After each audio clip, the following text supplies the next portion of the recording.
Is it working? So, good evening, everyone. How are we all? We are currently waiting for a guest to join us. He's having a few technical issues. But apart from that, I'm Penny, and this is Horlicks. Good evening, everyone. How is everyone? What have you been up to then? I hear you have a few stories for us and updates. Well, no, I just obviously, as you know, I bought a new car, which I get Friday, and I actually sold my car last night, and it was actually quite sad to see it go because I've had it 5 years, you know. And I know it's just a car, it's just a box of metal, but I mean, you know, I had a car that Penny has sat in the front. Yes, I've sat in that car. But you haven't now because it's sold, so I'm going to have to come up for another visit. Fair enough. That's you're always welcome to. So, but no, but it was a bit disheartening because I've really looked after the car, and the guy who bought it didn't seem to care for it much. It was cheap, but it was a very good car, really. And he just screamed it up the road when he bought it, and I thought, oh my god, poor thing. So I don't think it's going to last it very long. Yes, that must be so sad. But no, I've got a new car to look forward to Friday. So lovely. So do you think your old car is going to get the old Halfords conversion kits? Probably. Oh, that's sad, isn't it? Never mind. Never mind. Right, so we are here to, I don't want to use the word build. We are here to look at issue 67, which is the first issue of the second half. We are now all going downhill now. We've hit the halfway point, and we're now on our way to finishing it. Is that sad or happy? Both, really. Yeah. It's like, but right. Do you want to do all the PDFs, or should I just hold up the single page of instructions? I've got it up ready. So, okay. So this is issue 67. We have got a football fan. There's actually some quite nice, interesting facts on that first page. Because we've been having some discussion on the Facebook group. And if you're not on the Facebook, have a look. I didn't like this at first. Do you want? I'll tell you what. Let me change the camera angle, and then I can actually show you it as well. So this is what we're due to get.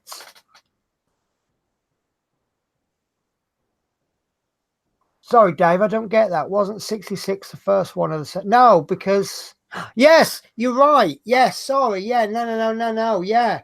Okay, my bad. We are in the second issue of the second half. So right. Yeah, so one single part we've got. Do you want to describe it, Horlicks? Yeah. So it says, okay, well, football fan, in 1966, England was caught up with an excitement of the Football World Cup. A London bus passenger is ready to fly the flag for his team. And then our England fan is on the way to watch England play in the World Cup. He's on the number 11 bus, so he's probably going to watch the match on a TV at a friend's house. As a number 1 route didn't pass. Oh, sorry. As the number 11 route didn't pass any of the grounds, the TV coverage would be in black and white, as the first BBC colour broadcast was not until 1967, when it aired the Wimbledon Championships. So 1 year away from getting that in full colour. So if you see any clips from the matches in colour, you know that's been what do you call it? You know, when they colour in the black and white things. Yeah, now the bit I found interesting was it was watched by 32.3 million people, even though there was only 15 million homes that owned a TV set. So there were at least 2 people watching the match on every TV. I suppose because maybe a lot of them, if they didn't have television sets, maybe they went down to their local pub or something. Yeah. But I mean, how they would have got this statistic, I don't know. Apparently they used to have these boxes on top of the TV that could tell what you're watching, and it works out like if 20% of the people are watching BBC One and 40% are watching BBC Two, they can kind of multiply that and work out roughly how many people are watching. Right, sorry, just bear with me a sec. I'm just going to get Horlicks to chat for a bit. We're still trying to work on getting our guest on. Our Paul's just said, should we have a memorial service for my old car? Oh, I think that's a great idea, actually. Well, yeah, I think that's about right, because he's going to kill it. Yeah. Well, you shouldn't really worry about it, should you? No, it's nothing to do with me now. Yeah.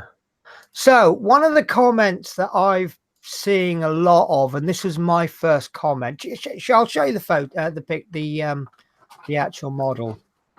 So excuse my keyboard and ashtray and everything else, but this is the figure. So I'll open it. Let's do it properly, shall we?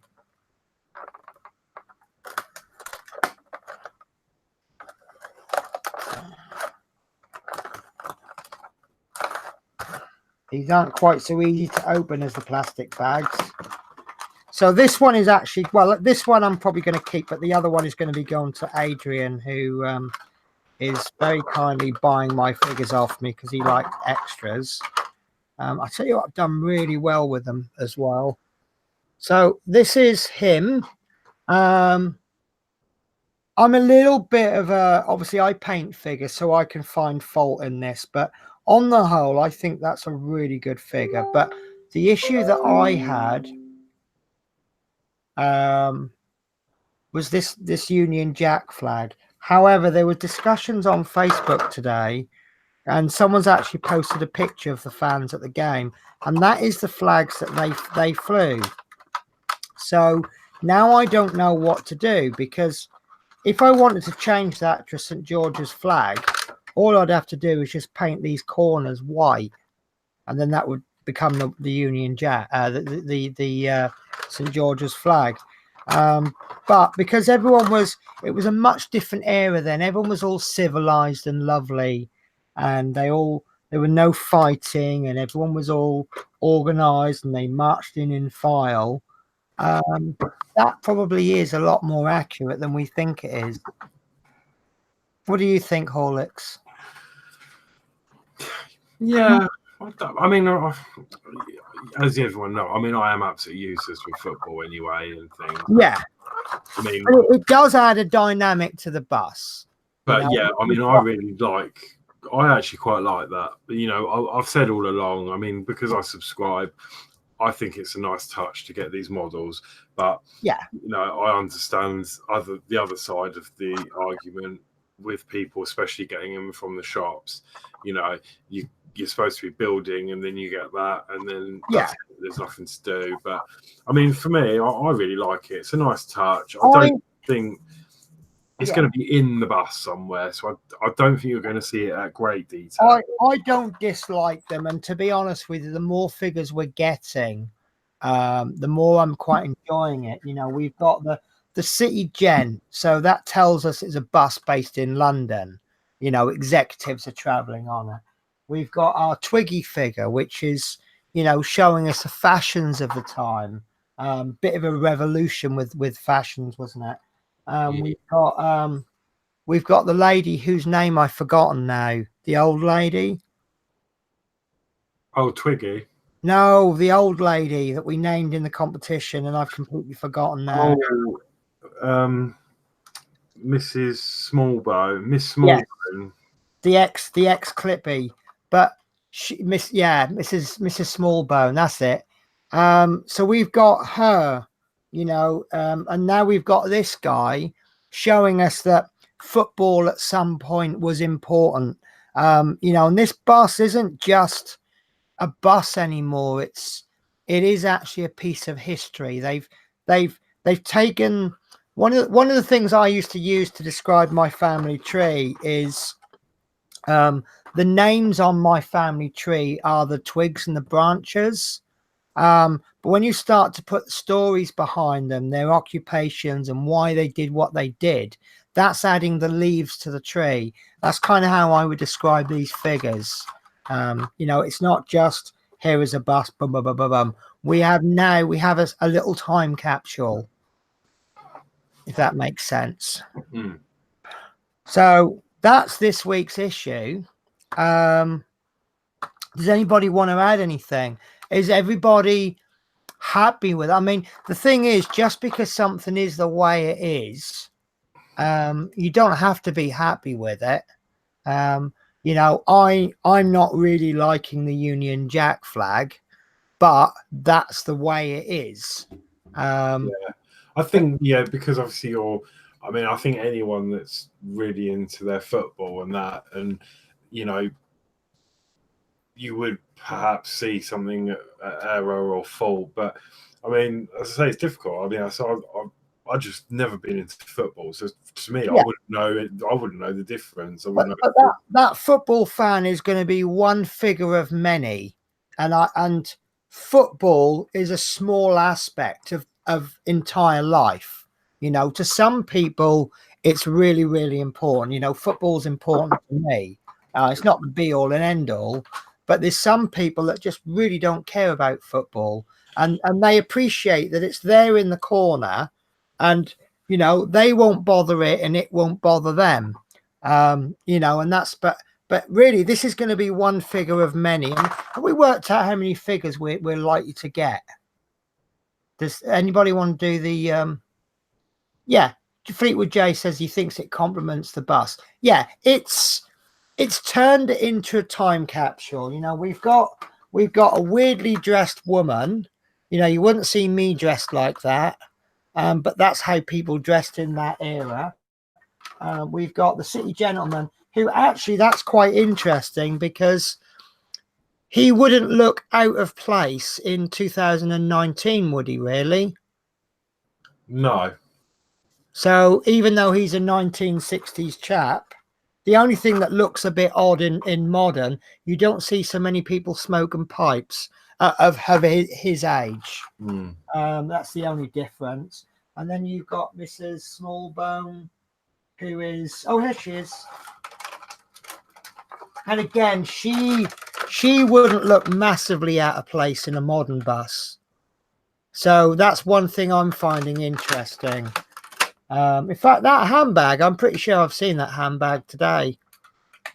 So yeah, it's quite interesting. You know, obviously you won't see many people looking like that, which is what makes that better. That is a piece of history there.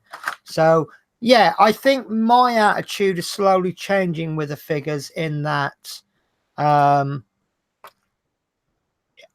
may not love them, but I can appreciate them. Yeah, that's a fair comment. Yeah.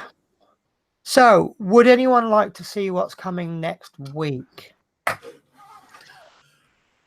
Yeah, see now, so I was wrong because I really thought this week we might be doing something like assembling seats. Yeah, I thought we might be, but then again, a lot of me thought we wouldn't because we never do anything with the figure, but we've been given parts. So, but we know, we kind of know what we're doing in 68 anyway, don't we? Yeah. So yeah, next week we start work on the seating for the upper deck of your Routemaster model using the parts supplied with issues 65 and 66. and I just want to take a second to appreciate Adrian Langley. Adrian does so much for us. He does these scans. But what he started to do is he's actually, I'll show you this. This is what the back page looks like.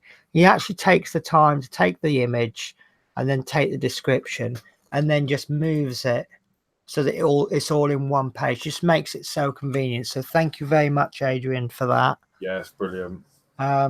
Now, what are your thoughts on this, Horlicks? What, next week? Yeah. I don't know yet because I think did we do you know what, I can't even remember, and I've only just done them when we built the seats. Did we leave them loose? Did we attach them straight to the we deck? could do. I'm kind of recommending you wait for the walls to come in, attach them to, because obviously according to the instructions, what you do is actually I'll leave it on you. According to the figures, according to the instructions, you attach the seats to the floor, and then you put the sides on, and then you've got to put your bendy long extra thingy screwdriver and attach them to the wall. What I recommend is just holding off a week or two, wait for the walls to come in, attach the seats to the wall, and then when you put the walls on, then you can screw them on the bottom. It's a lot easier to reach. Yeah. And I'm quite tempted. I probably won't. I'll probably do the upstairs exactly as per the instructions. Yeah. But I am very tempted. I mean, I probably will now because I've got my extra extension. It's okay for me. Yeah. But I appreciate that those that you haven't got, a screwdriver that long, then I think that probably would be the best option. But yeah, I mean, it depends what happens next week. I mean, yeah, as Dave Sage just said, like, do you think we'll get some of the upper deck? I would like to think so, because they're going to have to send. They're saying we're going to be obviously messing around with the seats from 65 and 66, and they're going to have to send the part. Surely they're not going to just issue a magazine. So I think we will get some of the upper deck to secure the seats too. Yeah. So do you think we are now starting to get parts in advance ready a lot more, rather than here's the parts, we're going to do them this week? We're now starting to get, here's some parts, put them to one side, we'll use them in a couple of weeks. Well, yeah, we had this. You said this last week, didn't you? Like, I'm not sure. See, taking that literally, all we are going to do is put together, is it 16 seats, 8 seats? Yeah. Which is lots of repetitive task. But are we then going to end up with 8 loose seats and nowhere to put them for a couple of weeks? Yeah. No, I think because they're going to have to send parts next week, I think we will get some of the upper deck. Well, I think there'd be an absolute outrage if they didn't send us any parts. Well, yeah, because they're not going to. Yeah, they won't just send the magazine, and it wouldn't be worth £9 just for the print. No. So I think I reckon we'll definitely get some upper deck, and I think it'll be the same as the lower deck, where the manual will give you a choice to say you can attach them, or if you prefer, leave them off. I think it's going to be a repeat of what we've done for the lower deck. That's my opinion. That's what I think. So what's the general consensus of what we're actually going to get? Because we have got a roof to fit, and then on top of that roof, we've got the upper deck floor to fit, and then we've got some panels to put in. Oh, that's true. I forgot about the top of the roof. So maybe we'll get the top of the unless the roof is combined with the upper deck as one piece. No, it can't be, and I'll explain why in a sec. There has to be something else going on top.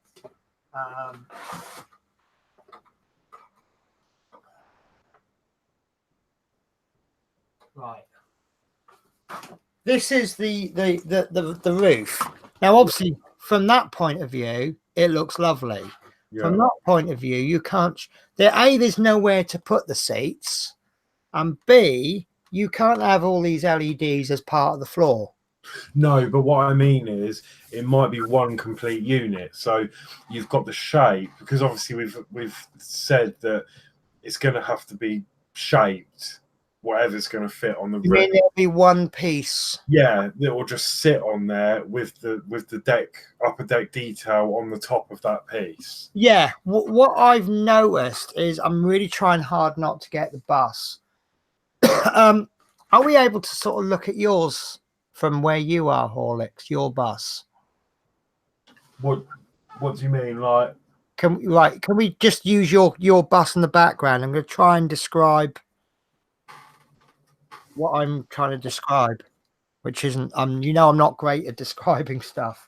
Okay, hang on 1 second. Right. So on your side of your bus, you've got some sticky up tabs. All right, yeah. Hang on, Now, you don't officially know this yet, but those tabs line up with the roof because you've not got the roof yet, have you? Yeah. But you see, you've got some lower tabs, some lower holes in between those sticky up tabs. Yeah. You've got some holes. They don't line up with the roof. So I'm suggesting that they are going to be the upper deck sides. Right. Well, what I was, yeah, I know what you mean. I think. So maybe if they are the upper deck walls. What I'm thinking is, I'll do you a little. You know what? This is new. I just thought of something. So what I'm thinking is, I could be completely wrong, but what I think, or well, I don't. If this is all speculation, of course, but obviously, as you look at your bus, like the roof, obviously is like that, and then you've obviously got your LEDs in there. You know, so whatever it is going to have to be shaped like that. Yes. So what I'm thinking is the top deck will be shaped like that, and then on the top view, so you'll have the the sort of the shape like that, and then this will be the upper deck with the holes in. So I reckon we may fit the seats and then attach this whole top deck with that shape onto the top of the bus. Right. Yeah. That makes sense. I'm very similar thinking to you, actually. So let me find a pen. Right. So we've got, looking at it as a cross section. Let's see if I can come right in a bit more. So we've got the bus, and obviously this is the rear view of the seats, and then you've got the steps goes up there. Yeah. And you've got, right, looking at the side, right, you've got some sticky up tabs like that. This is a really bad drawing, but, and then you've got some little circles. This is my speculation, right? Next week, we're going to assemble the seats, and we are going to receive one piece of floor. We may even put the roof on as well. So the roof will go on like that, just like you said. Yeah. I don't think that floor is going to be shaped. I think the floor is going to be a platform with some legs like that, because the top deck's not going to have so much weight on it. Oh, I see. Yeah. Yeah. Yeah. Yeah. Well, either way. Yeah. I think we will receive some screws and one piece of floor next week. Oh, yeah. We need a front overhang. Because I just think. Oh, I don't think we'll be putting something, because it would just be a waste. I don't think we'll be putting something over the roof like a platform and then screwing another floor piece to that, because that would just, I don't know, it's just more material. I just think, oh, Fleetwood J thinks the top is in 3 pieces. I'm going with my original spec, which is we will receive one piece of the roof of the floor and some screws. We will put the seats together, and we'll probably put the roof on as well. No, we won't put the roof on because we'll have the seats in issue 60. What are we, 67? So 68 is going to be screws and floor. Then 69 we'll get more floor, and then we will add the 2 floors together like that, possibly 3 pieces like Fleetwood J says. And then we will attach that roof, and then we'll attach the floor. Obviously, we'll need to put the seats onto the floor before we put it onto the roof. Yeah. But like someone says, there is the overhang on the that goes over the driver's cab, and that's going to have to be metal, isn't it? Or metal effect. Well, if we put the roof, once we put the roof on, we've got to put the figures in. You've got to make your mind up. Are the figures going in? Once they're in, they're in. Because all the figures at the front, you're not going to get to them. But I think we are ready. I think the bottom deck has been complete, apart from the roof and the side panels. Yeah. So I think I'll go as far as saying I think that we are not a million miles out. If we're not right, we're not a million miles wrong. No. Also, just looking at the comments. Sorry, Steve Graham asked me where my R2 was. He is sitting down there on the floor. Yeah, he's been relegated to the floor. He's next to my thing, but he's not out of face. He's quite nice down there, chilling out. You know, I think the front will be in 3 panels actually, because there's going to be seats that sits above. Oh, that's a good theory, Paul. The top deck won't be fitted until it's complete. Yeah, complete the top deck, put all the sides on, then attach it in the same way that we attach the body to the chassis.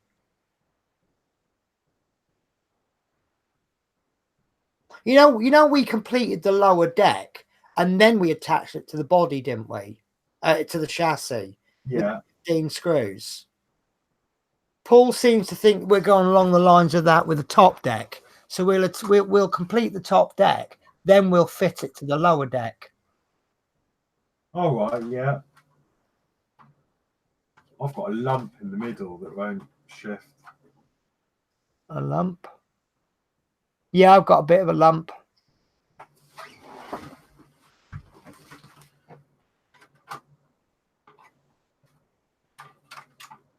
So I was actually, I forgot to say this. I was going to say at the beginning of the show, we on the Facebook admin chat, we were mucking around with a few songs, and it just kind of gave me an idea.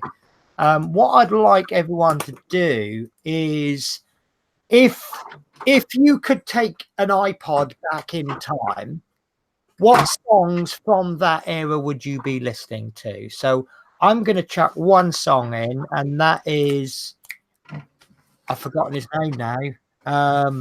Is it Julio Iglesias? Please Release Me. So if anybody wants to add to that, they can. And as you can see, I didn't plan that idea very well. So are you happy with your bus, Horlicks? I am now, yeah. I've just put it. Well, I'm not sure what the other side looks like, but it's very difficult to fit all the tabs in, isn't it? It is. Well, I've ended up losing one by accident. Well, it might be a good idea. I might have to purposely chop mine off. Well, don't purposely chop it off, but I'll see how it goes. But just putting that on without it built up and solid was actually really difficult, and there's a lot of movement there. So I think it's going to be a real nightmare once all this is all, a bit more. Yeah, well, I found you had to be a little bit forceful, but if you're slightly too forceful, that's why I lost one of the tabs. Yeah. Right. Yeah, Marty McFly saying about not sure if you can see everyone's chat. I think what we've done this week is we've kind of started part way down. Do you want me to go through the chat this week, Horlicks? Yeah, come on. Okay, so starting at the top, we have Gordy Brooker. Looking forward to tonight's show. Roger Kendall, I should get my next 4 copies by the weekend. Yeah, mine's been a little bit delayed, I assume, because of the bank holiday. Adrian Langley says good evening. Mark Knight, we were trying to get on the show. We really should have done a bit of a test run before tonight. He's not been able to get on. Yeah, he's made a couple of comments later on. Levi Otter says hello. Dave Milne says hello. Fleetwood J says hello. Fleetwood J. Peter Whitlock says good evening, one and all. Izzy House, always lovely to see you, Izzy, because you can't always get on, can you, Izzy? But always nice when you do come on. You're always welcome. Ian Bedson says hello all. Not much to build this week, but looking forward to the chat. Yeah, I think that's become one of my favorite bits. Actually, is going through the chat. Daniel Simpson says just subscribe to Fleetwood J. So yeah, by all means, Fleetwood J does some really nice Lego style or Lego videos. He's just released a four-wheel drive remote control Lego Land Rover. So he's sort of zipping it around the beach. That was good fun to watch. Yeah, I still need to catch up on that. Oh, it's good. I've been terrible. I've been so up to my eyes with different things this week. That's cool, isn't it? I haven't really had time to sit down and watch any YouTube videos, but I will. I've got lots to catch up on. So yeah. Fleetwood J says we can see you. LOL. So maybe that was when I started. I've actually started using, because I use the chat from YouTube and I pop it out and I daren't close down the actual video. So I'm actually, one of my browser tabs is actually watching this video. But because there's a bit of a delay, I have to hit the mute button. Otherwise I just get feedback. So all you'll get is you'll be hearing the show as like a 10-second echo. So I have to kind of hit the mute. So Mark Knight, my ruddy system is useless. I can see this machine becoming airborne very soon. Don't know what you mean with those feelings, do I, Horlicks? No. But we'll try again with Mark Knight. I think maybe we should really have had a practice run a day or two beforehand. Yeah, we've had this before as well, haven't we? With other guests, it's weird. I don't quite know. See, the trouble is I can't help because I think Mark's using a Mac, so right. I know nothing about Mac. So we will get Mark Knight on a show one day. So Dave says hello. Marty McFly says hello. Kevin Gresham, always good to see you, Kevin. Fleetwood J, Mark Knight, good luck. Hope you get it sorted. Dave say P40 F20, hi, ready for intense build session. So Paul says we should have a memorial service for Horlicks' old car. Paul says wrong flag. So yeah, that was the debate about the flag. I think they have got the flag correct, but it's just that in 2019 we don't like what they were doing in 1966. But I'm pretty sure the people in 1966 don't approve of what we do in 2019. So and I think that's us just about caught up. If I have missed anyone, I do apologize. Please retype your comment. Paul is loving your new mug, Horlicks, and the hair is back to normal. What's that? Loving your new mug and your hair is back to normal. Well, yeah, I'm gonna get it cut again very soon, probably next week. Yeah. And this isn't new. It's I've had this a long time actually. Like my eyes go a bit funny with those eyes. Yeah, Smiler Alton Towers. This is probably my first mug I got from there. Last week I had another Smiler type mug, but this one was like, this was my first one, but I broke it because I put it. When you have hot tea, this is black. And when you put hot tea in it, the face comes up. But I obviously put it in the dishwasher, and now it's permanently on. Okay. We've had a few suggestions of songs coming through. We've got Paul saying Mario Lanza, drink, drink, drink. I don't know that song.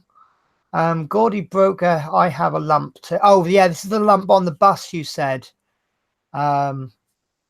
Fleetwood J, Demi Roussos, My Friend the Wind. And Mark Osborne, yes, thank you so much. Yes, I got the bonnet. It was quite funny actually because I was talking to my what do I call him, housemate, the guy who lives in the next room, and I was opening it and he was going, "What's that?" And I said, "Oh, it's a bus bonnet." And he went, bus bonnet. I went, yeah. I said, a bonnet for a bus. And he's going, but you'll never get a bus bonnet in there. And I'm going, no. And then I clicked. He thought I was talking full size one. I went, no. It says a 1 to 12 one scale. And he went, oh, where'd you get that from? I said, oh, one of my viewers sent it to me. He went, oh, that's really nice of him. I went, yeah. I said, it's all about sharing the love. So, right. Fleetwood J still got the Mini Cooper to upload. Okay. Mark Osborne says that in 1966 England mascot World Cup Willie had a Union Jack waistcoat. I know of World Cup Willie, but I didn't know about he had a Union Jack waistcoat. Okay, fair enough. So maybe they were trying to make it like a British thing, even though you've got I can't remember what teams were in there. Were Scotland and that in the 66 World Cup? I just don't know. But talking of sharing the love, I'm going to do an unboxing if you have no objection. No, it's exciting. Right. I love parcels. I was a bit jealous of Horlicks getting all these, but I feel cheap and sold out a bit. But I put my Amazon wish list on my YouTube descriptions. So some very, very kind person. Well, I say that I got. Oh, and let me just get rid of my address. Sorry. Don't want to have to spend 4 hours editing videos again, do I, Horlicks? No. I don't know if anyone remembers, but a few weeks back, Horlicks accidentally showed an envelope and it had his address on. So I spent hours the next day editing the video trying to fuzz it out. Either some very kind person has ordered something for me off my wish list, or I've ordered something that's taken so long to arrive I've completely forgotten about it. So I thought I will give you a genuine reaction by opening this live on air.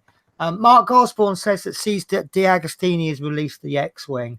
Yeah, I was looking for it in the shops today and I couldn't find it because I've seen a couple of people have done videos. So let's see what I've got. It could be something that I ordered years ago. You never know, do you? It's pretty quick, so I wouldn't have thought so. No. I mean, like when I ordered my Lady Susan, they quoted like 4 weeks delivery, and it actually took 3 weeks. So on that basis, it was really, really quick. Right. Oh, thank you, Mr. Mark Hunter. Oh, thank you so much. It is a gift.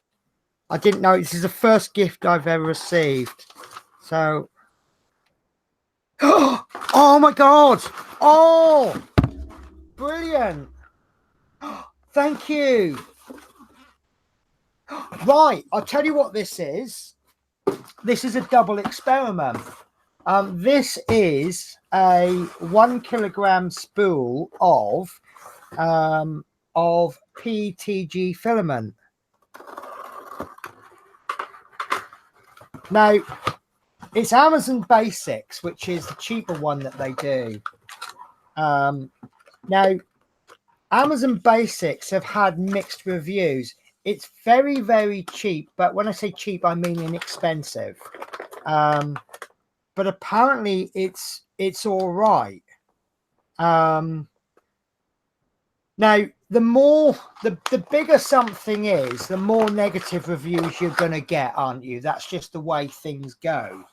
You look at the big bus companies, more people complain about them than the little companies. So while there's a lot of negatives about Amazon Basics, there's also a lot of good points, and it's very cheap compared to some other filaments that you can get. Now I bought a 10 10-meter thing of this, a sample.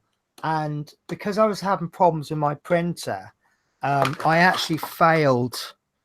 This is the best I managed, actually, and I got a big old warp in it. But I want to experiment with it because sorry, I've just seen that comment. You're very welcome, Penny Mark Hunter. So P40F20. I thought, are you Mark Hunter? You are now my favorite person ever until the next person sends me a gift. Basically, some of the parts for the R2D2 needs to be printed in an ABS. My printer can't do ABS. And someone said, use PETG. It's cheaper. It prints like PLA, but it has the strength properties of it. Not quite as good as ABS, but it's very, very good. And looking at this part, it is really, really hard. Now you compare it to, I'm trying to find a smaller part. I didn't pre-plan this. I know this is thinner, but you can hear the difference, can't you? Yeah. It feels a lot more solid. This is more of a basic framework, but this has got strength. So the parts, things like the foot on the R2D2, if that's made out of PLA and you accidentally drive it into a wall, it's going to smash the foot. Whereas if you use PETG or ABS or one of the stronger filaments, it's going to survive. So this, I want to print stuff off. And I think I picked yellow because it's the cheaper one. At the end of the day, if you're going to paint over something, it doesn't really matter what color it is. But I'm quite liking yellow because I've got my white bits are light grey, my blue bits are blue, and my silver bits are silver. Although I will be changing the silver to like a dark tank grey, because the non-metallics are a lot easier to print with. But this is a they don't seem to do many solid colors, but now if you get a translucent yellow, you can now see at a glance that it's ABS. So yeah, thank you so much. And I like this. You've got a little grid on the side, so you can see at a glance roughly how much is left.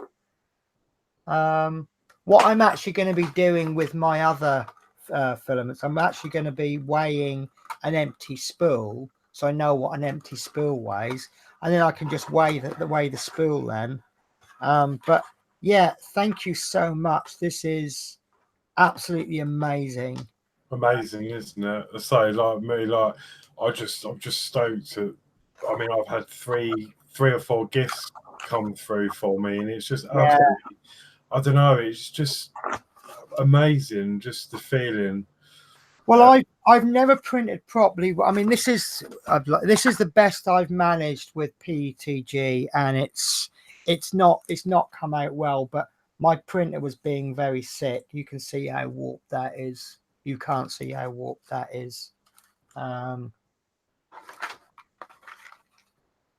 might help. Can you see that that's really warped? It wouldn't stick to the print bed. But the settings for this are different from this. But the other thing is I've never printed with Amazon Basics. I really want to. I really want to use Amazon Basics, because Amazon Basics is actually cheaper than the filament that I buy. But I love the service I get from the company I use. Yeah, I've just started using them. Yeah. But well, as you've said about yours, I forgot to mention last week, because it was so jam-packed last week, wasn't it? We had so much build. Oh, yeah. Well, the last 2 weeks have been like that. I did, but just before I'd say this, you had, when you opened your parcel, it said that you had a gift from, was that an option in your wish list settings? Because when I get, when I've had these gifts come through for myself, I don't get that. So I don't know who's got them. I don't know who's. this is the first gift that I've received, and I've never sent a gift out. No, So I didn't know the settings. there might be a button that says, "Do you wish to remain anonymous?" Or "Do you wish to include a gift note?" Oh, okay. So it might be that I said yesterday that when we get anything, we're going to be saying, "Chris, you've missed so much. You missed the innuendos and the jokes, and we've just completely run dry." No, we haven't. You haven't. You've missed massive build today, Chris Campling. That's all we got. It's figure week, and I've just opened a mystery package, which is someone has very kindly ordered me a roll of filament PTG off my Amazon wish list. So yeah, puppet on a string, Sandy Shaw. So yeah, I mean, we did say last week that when anyone sends anything or does anything, we're just going to refer to them as a subscriber. So I was a little bit naughty to mention Mr. Hunter's name there, so I hope he's not offended. But yeah, it could be. I'll tell you what, I'll have to buy you something off your wish list, Horlicks, and then I'll be able to come back and go, yeah, there was an option to remain anonymous. So, well, it is my birthday next week. Is it next week? 6th of June. Okay, I better have a look at your wish list then. I'm joking, but no, I don't want anything really. But yeah, you see, you're like me now, aren't you? I go, just get me a nice card, and then if you only get me a card, I'll be like, "Where's my present?" No, I'm not like that. But what I did forget to say last week is that someone has bought me a gift, which you already know about, Penny. And I don't know who it's from. It could be anyone. But I know there was one, and you didn't know who it was from, and the person who bought it said, "Oh, you're welcome." Yeah, that was this one, but this one I still have really no clue. But this was actually the ship. Oh, the ship, yeah. So I saw on Amazon there was a model ship, and I've been looking at Penny's build that she's doing with her big ship, and I thought, this might be interesting to sort of practice on. So this is, I'm sort of hoping whoever may have bought this for me off my wish list is watching today. If I'm sure they are, maybe I don't know. I don't know who it's come from, but it's a model ship, and it's lovely. I mean, it's quite a small model, but it's for beginners. So, well, I thought it would be a good beginner set because it's small, compact. It comes with the sails. It comes with everything you need, cotton. However, what I didn't realise was, but I'm sure it won't be too much of a problem. The instructions are very vague, very Chinese. I've got an actual sail template for like a 1-1, but when it refers to the parts, there's like lots of numbers, and the numbers are completely and totally unreadable, even with the magnifying glass.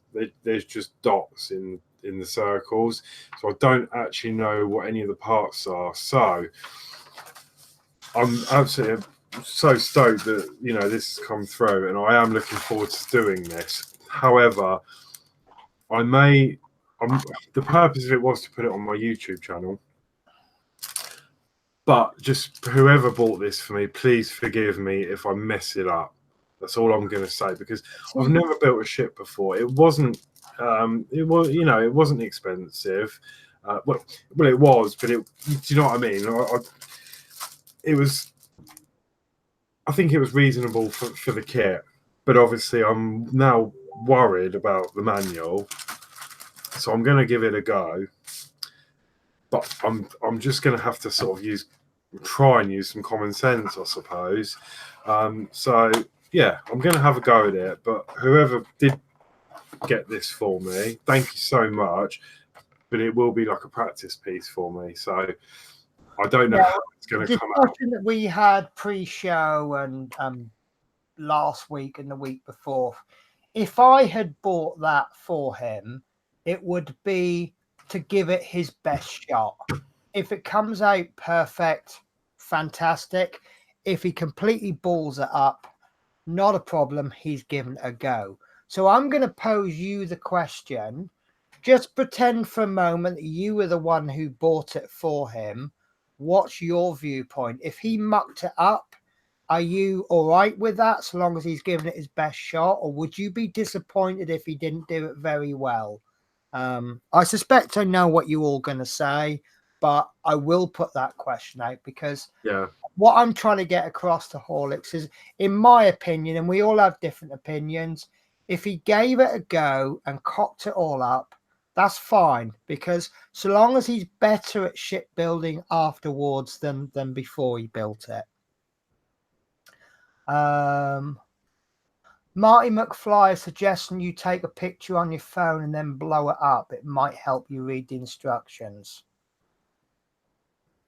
Yeah, I mean, so I'm just really, I think it'll be, I think if I go to Amazon, I think there is a slightly clearer image of the instructions, but I still don't think it's readable.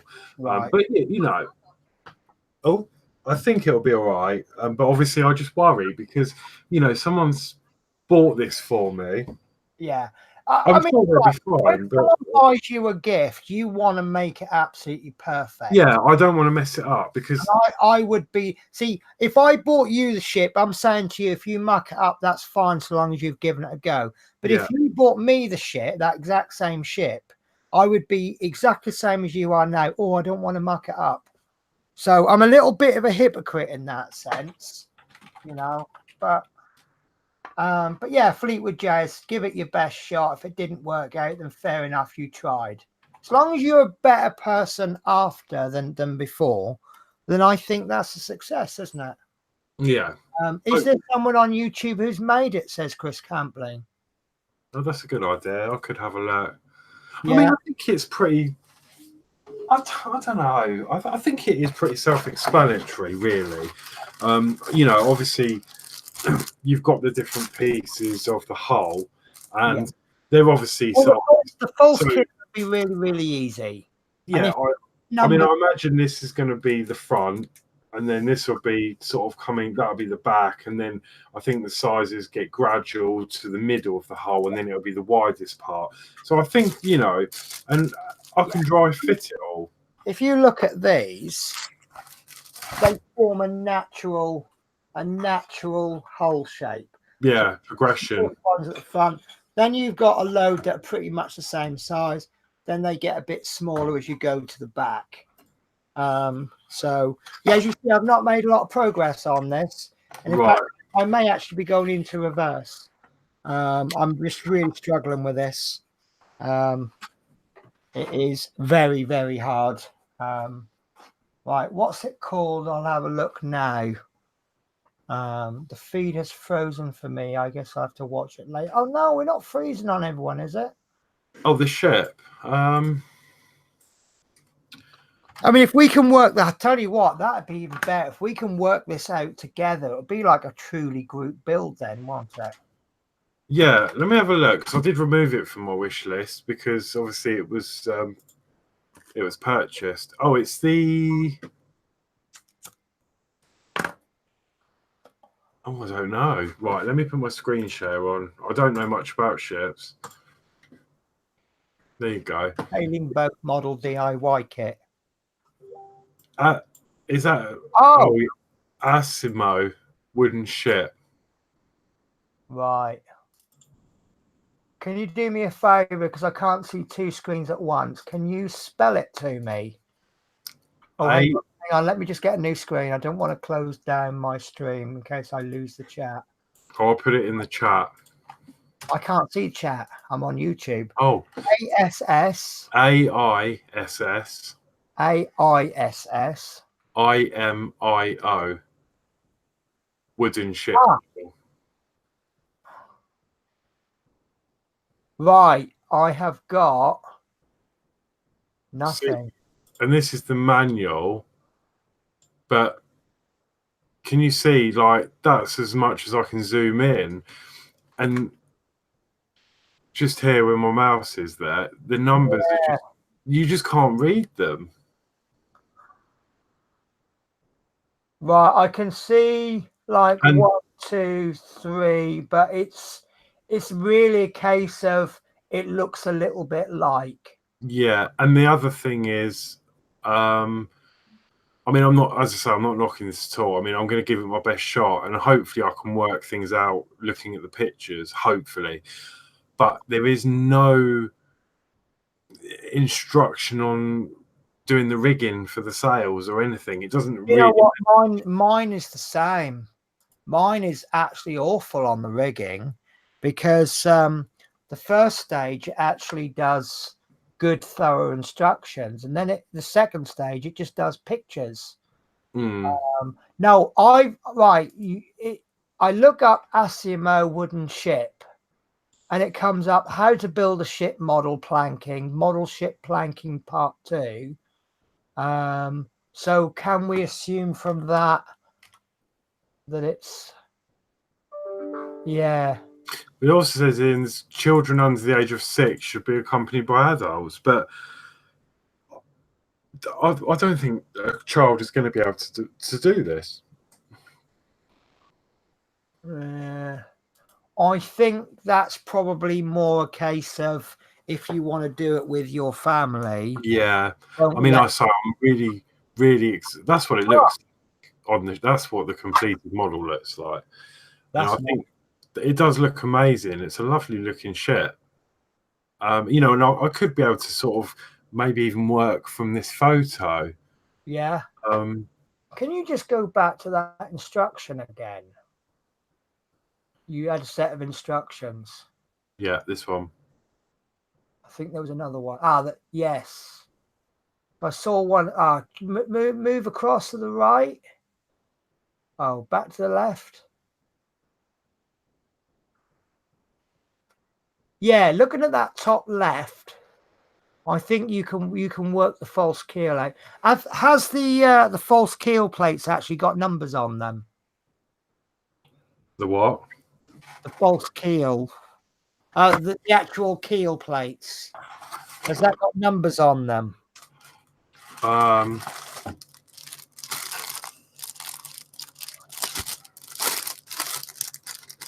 Let me have a look. I've got the rods in here and everything else. Yeah, everything seems numbered. Right, okay. So it looks like you've got a long piece of wood, which will form the bottom. Yes, that is. At the moment, there we go. Yeah, that's really thin. Oh, it's so thin, it's come out. Right. Oh no, that's the deck. That's the deck. That's nice, that is. It is really nicely detailed, actually. Right. And that just fell out of there. So I've got no worries about trying to. And then obviously all the planks are paper thin. And yeah, it'll probably be deck planks then, because mine were really thin. The actual hull planks are quite thick. What you're probably looking for is a long piece of metal, wood, or possibly two, because a lot of the kits that I've seen, and mine included, I don't know if you can see it. What you have is you have two pieces of wood, and then you glue two pieces of wood either side to strengthen it. But that piece of wood there will then have slots on it. And then these pieces, you'll slot that in. Once you slot them in, you'll see if they're wrong. They'll just look wrong. Yeah, I've got that. Yeah, that's it. So, right. So that piece, I can see there's numbers on it. And those numbers will refer to the piece that actually goes into it. Oh, of course. Right, let me have a look. Have I got a 14?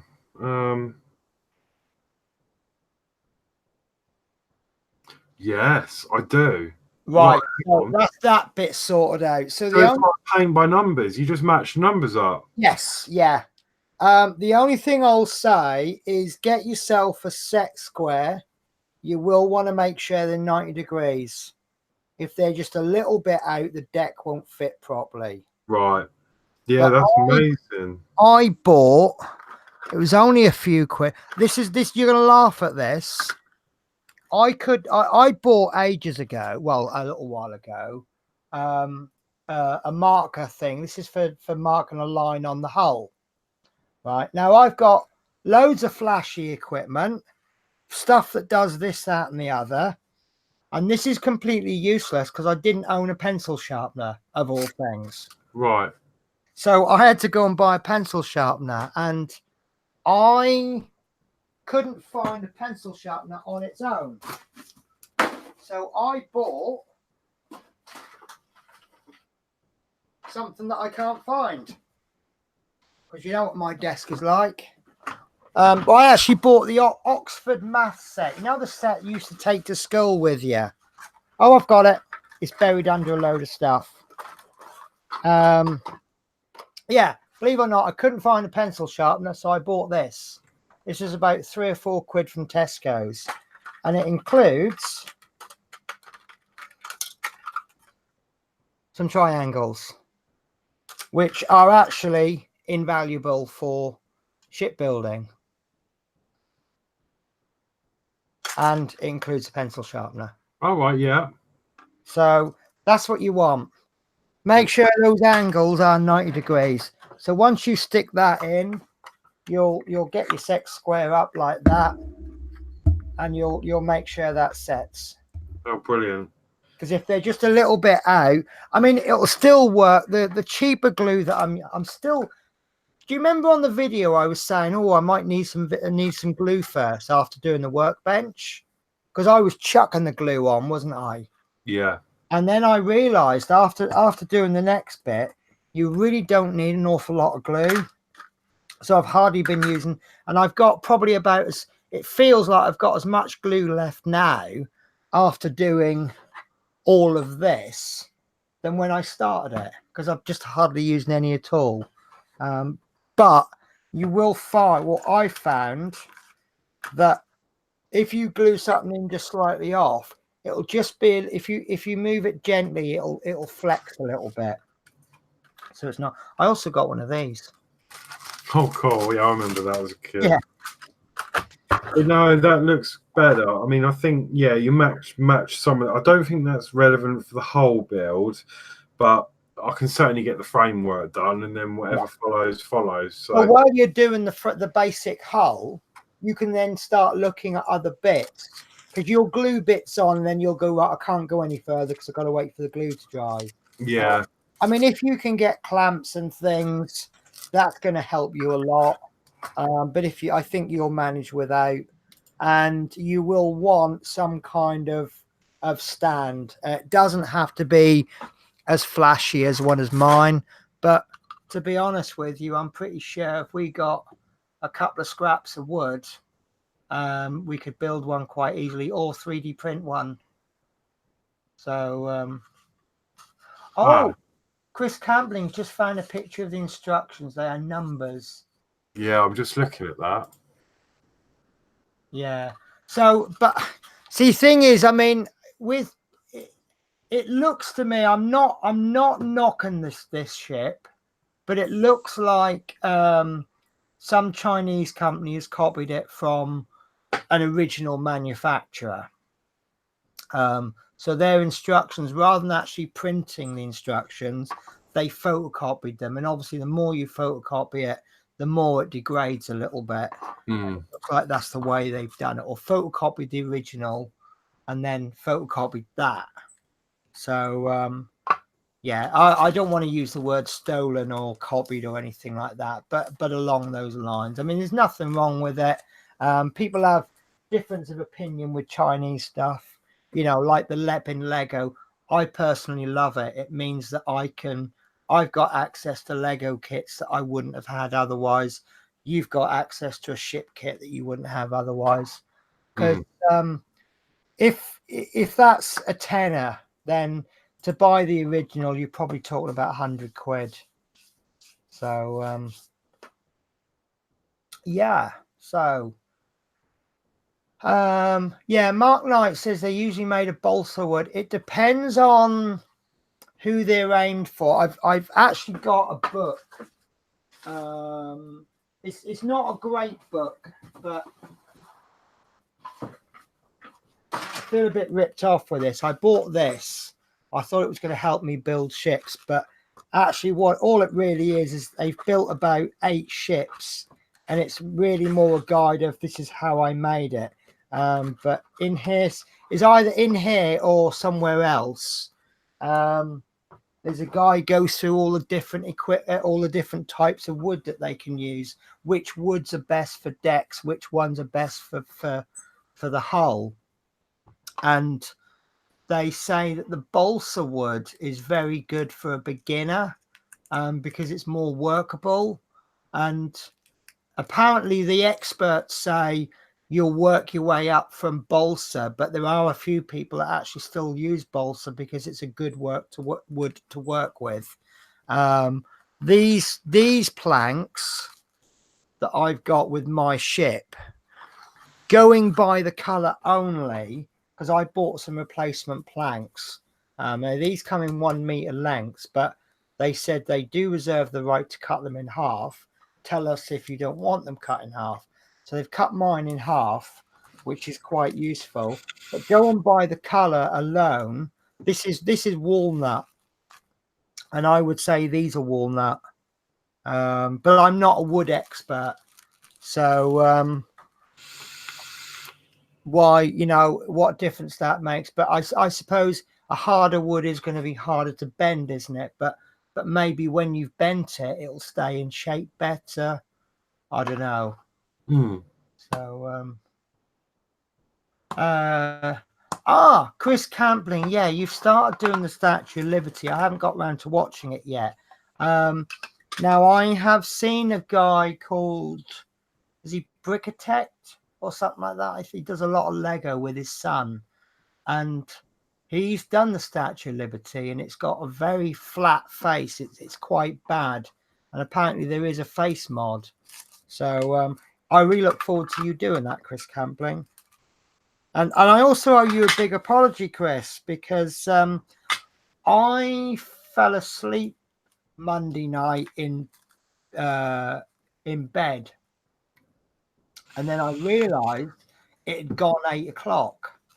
So being in bed, I put your video on after 8 o'clock on my telly. Sorry. Now I can't interact on my TV. It's just it's Now TV, and all I can do is watch it. And it's like you mentioned me, and I'm like, damn, I can't reply. So I watched the end of your video, but I do apologize. But yeah, I was the one who noticed because I was up early in the morning and it came up. Chris Campling is going live in half an hour. And I thought, well, that's funny because he normally streams in the evening. Why is he streaming at 8 o'clock in the morning? And he'd set the times wrong. Instead of setting it for 8 p.m., he set it for 8 a.m. So I sent him a message and he changed it. So, but we all make mistakes, don't we? The number of videos I've tried to put on scheduled, and for some daft reason, I've released them at like 6 o'clock, or sorry, at 4 o'clock, or 2 in the after, 12:30. I think I released one. So, yeah. So, what are you researching then, there, Horlicks? No, I was just someone's messaged me saying about the options for the Amazon wish list, and I remember you helped me because when I was looking at it, we managed to get some settings up, didn't we? And it said about, say that again. You know, when we were looking at the Amazon wish list settings, yes, lots of different settings. Well, I can't find that settings page anymore. Right, am I going to have to teach you again? Yeah. Oh, how terrible are you? Right. I'm pretty good, but Apparently, I've just had a private message come through saying about it, because obviously I've got the option ticked off for them to leave a note or something. Yeah. But I can't find the options. Right. I've got very basic options. Okay, so you have wish list. Yeah. Go into more. Yeah, I've done that and manage settings. Right, and then down near the bottom, you've got third-party agreement. Yeah. And this is where you don't disclose your address. Yeah. So they will send, I've got my, ignore that bit. Tell you what, let's change that to, there we go, none. Right, sorry. So yeah, your third-party agreement is where they will just be, they will literally send it to Penny Blake, the address that you have on file. And then the second one you've got is keep purchased items on your list. Yeah. So if you tick that, if you untick that, if someone orders something, no one else will be able to buy it. Right. Yeah, I've got all that, but there was more settings we had, wasn't there? About, do you remember there was options about keeping it a secret and things like that? Oh, yes. And do you want it to be a surprise? And that setting menu, I couldn't remember where that was. Okay, let me Google this then. Amazon wish list settings. Right, hover your. Oh, here we go. Oh, P40F20 sent me the ship kit. Oh, he's nice, isn't he? Didn't he send you something else as well? Do you know what? Yeah, he's amazing. Yeah, well, I've got all confused. P40F20, you are Mark Hunter or you're not Mark Hunter? So I think you said earlier on you were. I thought. Yeah. Oh, brilliant. Thank you so much. That is, as I say, I was a bit worried because I really like the look of it and I saw it with Penny, but now it's come through. I'm just really nervous about the manual, but I'm sure I'll do a really good job. I mean, at the end of the day, it might just take me longer to do because, I'm not going to start gluing things that aren't looking right. So, it's not going to be impossible. Oh, where did you get that from? So go to your wish list. Yeah. Update this list profile in the list actions drop down. So where's that then?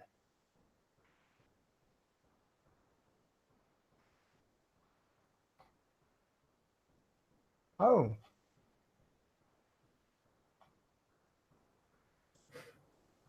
I don't know. Oh, I can't find it. Update this list profile in the list actions. Check or uncheck. Don't spoil my surprises. I know we had the settings up. You found them. Yeah.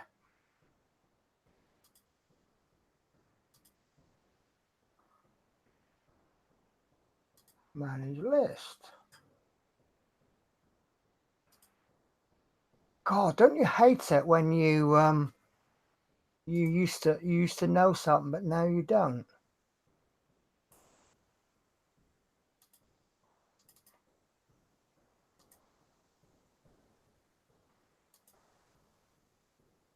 Oh, I don't know. I'm going to give up. Because otherwise we'll just be here all day, won't we? Yeah, I think so. We'll have to look into that at some point then. So P40F20 is saying if he gives it a go, that's fine. So there you go. You now know a little bit more than you did before, so you should be able to get on with some of it. Yeah. But like he says, you just give it a go. You might surprise yourself. I thought it would be brilliant because it's a nice little kit, and I thought I keep watching yours and thinking, oh, yeah, I'm not sure. I've not got to the hard bit yet in mine. Well, yeah, things might all change, but I actually think that the hull is going to be the hardest because it's techniques I've not used before.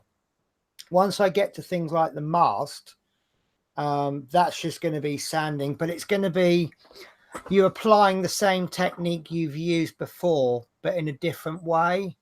Yeah. See, I've done this. I've done this. I forgot what you call it now. The deck. That is in effect. That's planking, isn't it? Yeah. They're all in a straight line. See, mine's already built. Right, but that's planking. That's advanced planking. Yeah. So that's just. But I mean, then I had to draw these lines on, which you don't have to do on yours. I think my lines needed to be a little bit more clear, but I'm not unhappy with them. This isn't going to be brilliant when it's done, but I'm giving it a go. Yeah. So, but yeah, this is, in fact, I'm going to slightly bodge it a bit because I know that when I do the planks along there, they're not going to match up. But when I've done this, I've got to sand it down.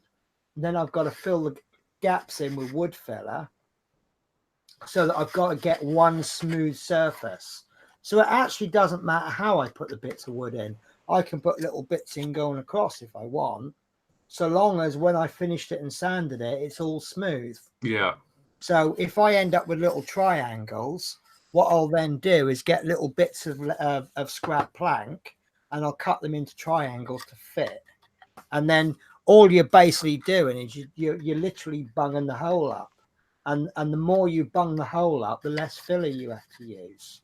So, and the filler that I've got is it's a brown filler, and apparently you can sand it and varnish it.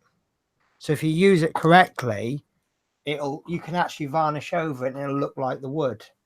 So I mean, obviously, I'm going to paint over mine.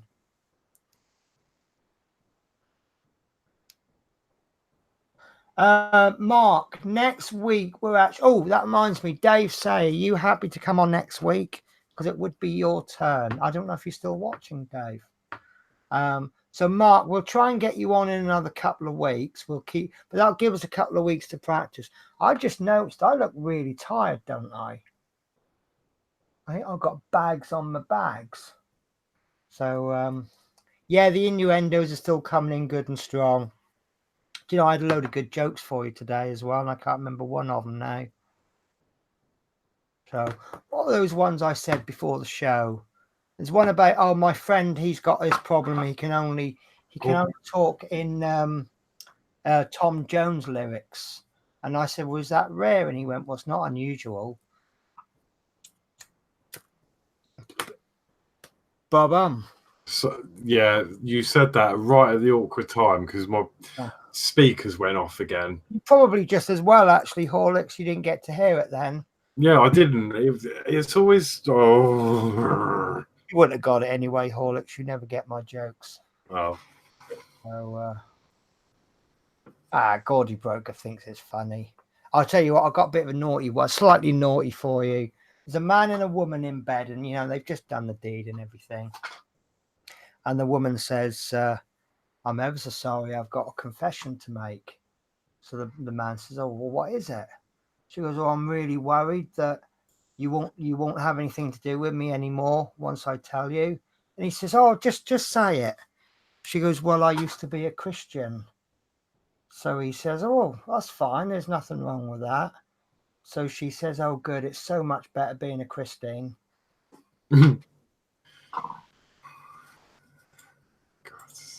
Yeah, I know it was a bad one, wasn't it? Right, guys. So, are you going to keep us chatting, or are we going to have an early night? I can't think of anything else to do. And this is very short, even for us, isn't it? I don't know. Has anyone in the comments got anything they want to bring up? Well, we normally have people asking about various part works that we've we don't really know much about. We just kind of pretend we know what we're talking about. Yeah. We've done next week, haven't we? We've done the speculation on next week, and we've done all the hard building this. Oh, do you know what? It is actually a bit of a relief to not do so much. It has been hard the last 3 weeks. I know, but it's almost embarrassing because all we've done the last 2 or 3 weeks is screw a few screws in, and yet that's been really hard work. So yeah, give it a few weeks. When's the next Flying Scotsman? The next Flying Scotsman is this Friday. It's always on a Friday. I have built up to issue 6. I forget where we're actually up to now. What's the date today? 29th. So we've got issue 4 coming up on Friday, which is a chassis fixer plates. So obviously I can't show you because what I'll show you is actually up to issue 6. But I'm going to be working on oh, my light wire mod. Do you know what? I'll come back to you in a sec, Daniel. I'm going to be working on issue 7, and issue 7 is going to be whatever issue 7 is. But then I'm going to revisit issue 1 because it's kind of all fallen apart. I think I just dropped a piece. It's kind of all fallen apart. The glue I used isn't awesome, and it's kind of fallen apart. And I've been suggested to do soldering, so I will be soldering. So what I'm planning on doing is redoing part 1 with the solder, and then doing part 7 with the solder, and then when I do part 8, I'll probably do part 2 and 3, or whatever parts need doing, until eventually it's all been caught up. And what happened with the Routemaster manual? Really, really good question. We did plan on visiting that Routemaster manual when we could. I have got that, and I will dig that out, and we will. What I wanted to do was when we did, like, when we're doing the seats, try to read you a bit of the manual that's relevant to the seats, and that one's kind of gone by the by. Just going to go back to Daniel Simpson. How do I plan to wire up the light mod? I think what my original plan was was to redo the connection for the light, so I'd end up with two wires going into the connector, so that all comes on together. But I might actually splice that into the wire. The only thing that I worry about is by having more bulbs on the same wire, will it make the bulbs a little bit dimmer? But I don't know if it's going to make a massive difference. If you've got a model that lights up, then it lights up. That's fine, isn't it? But I'm going to try and plug them all into the same plug, which is funny because I got some LEDs come through the other day. I made a big boo-boo. My cab on my second build was bent. So I spoke to Hachette and I said, my cab is bent. Can you send me a new issue 41? So I said, yeah, no problems. Then someone told me the cab is actually issue 40.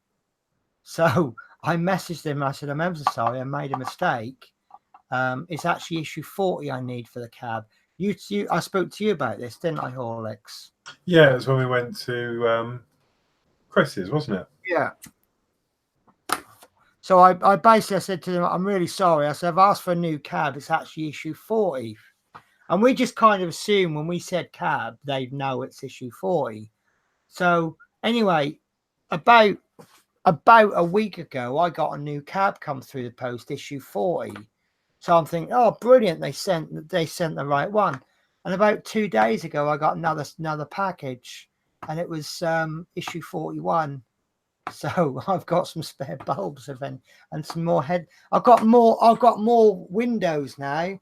I've had a couple of people send me windows, because mine's ever so slightly shattered in the corners. Mm. So I've got a couple of people sent me windows, and now I've got 4 sets of windows now. The ones that they sent me this week, 2 that people have sent me, plus my subscription copy. So yeah, I've got windows coming out of my windows now. Right. Mark Knight said Christopher Olsen on YouTube seems to do light mods on all of his models. If that's the guy, you told me about that channel the other day, and it's really, really good. His builds are fantastic. Is he the guy that does, what did you call it, studio scale models? So we're talking like Millennium Falcons the size of my Millennium Falcon, models that you can film and they'll look life size. Yeah, I've got spare windows. But there was a really good one I saw. It was a spaceship of some kind. I think it was the what's the one? It's a big triangular ship in Star Wars. It belongs to the bad guys. You see it right at the beginning of the first Star Wars, where it comes over and it's shooting at this poor little ship. And this guy's done one of those, and what he's done is he's drilled out every single window, and I mean every single window, and then he's put fiber optics in, and then he's put a load of LEDs on the Star Destroyer. That's it. Oh, amazing! That sounds really good. Yeah, and he's blacked it all out, and he's got these LEDs, so obviously the light travels down the fiber optics. So when you switch it on, all the lights come on. And I think he did another one where you can set the windows that come on. So, and I think he's done it in like the Titanic. Gordy Broker, Penny, can you consider doing a cook on YouTube video? I think it would be fun. I don't know if I mentioned this on my channel before, but I would actually like to do a cooking segment. I have a bit of a bugbear about cooking. People say, "Oh, I haven't. You can't afford to buy good food," or "I haven't got time to cook." And I'm sorry, but my response to that is, if you manage your time properly, then it's absolute bollocks. I remember as a kid when we used to do Sunday dinner, but Sunday dinner started on a Saturday night. So we'd be sitting there watching TV with a bowl and carrots or potatoes or whatever, and we'd be peeling the veg the night before, and then we'd chop it all up while we're watching TV. And I used to do a lot of slow cooker recipes. And I remember when I got my slow cooker, the first, because you want to test things as much as you can, don't you? And I'd got slow cooker, and I went straight down Tesco's, and I said to the butcher there, I said, I want the cheapest, crappiest, nastiest piece of meat you've got. And he went, well, what do you mean? I said, I've just bought this slow cook when I want to test it. And he says, I've got just a thing for you. Ox cheeks. He said, they are tough as old boots. You got to cook them for a long time, but there is so much flavor in them. And I did. I boiled them for about half an hour in a saucepan, chucked them in the slow cooker, cooked them for about 8 hours with a load of veg, and then chucked in a load of gravy. And I'll tell you what, it's one of the best stews I've ever made. And these ox cheeks were really tender, not like pulled pork tender, but it was really edible. And with slow cookers, these people that work 12-hour shifts, you've got the advantage with slow cookers, because chop up some veg, chuck it in a slow cooker, bog off to work, come home 12, 14 hours later on, you got dinner waiting for you faster than you can get it at McDonald's. And another thing I do is I've lost the book. I want to find it again. Ox cheeks are absolutely amazing. I bought a book called 3-Ingredient Cooking, and there's a recipe in there that I use a lot. And nip down Tesco. If you want to be a bit extravagant, get Tesco's finest sausages, cook them off. Now I've got a thing called an air fryer XL, and it's a halogen oven with a fan. And what I do, something like sausages, I lob them in, and you've got a timer and you've got a temperature, and I always use the default temperature. And if they're frozen sausages, I cook them for 15 minutes. If they're not frozen, I cook them for 10, and I'll just come upstairs and I'll leave them. And then once they've gone cold, cut them into slices, chuck them in a frying pan with some chopped up kale and a tin of like black eyed peas or any of those kind. You know, you get the little peas in a can, beans. Yeah. Chuck them in, put the juice in as well, salt and pepper to taste. As the kale starts to wilt, it's done. It'll take about 5 minutes. And I tell you what is absolutely amazing. But I use burnt onion sausages. And oh God, a mate of mine opened up a sausage family. He had to give up after a while. He couldn't make ends meet. Actually, I've got a new job in a factory, and I'm making chess pieces. Next week, I'm on nights. Ba-bum.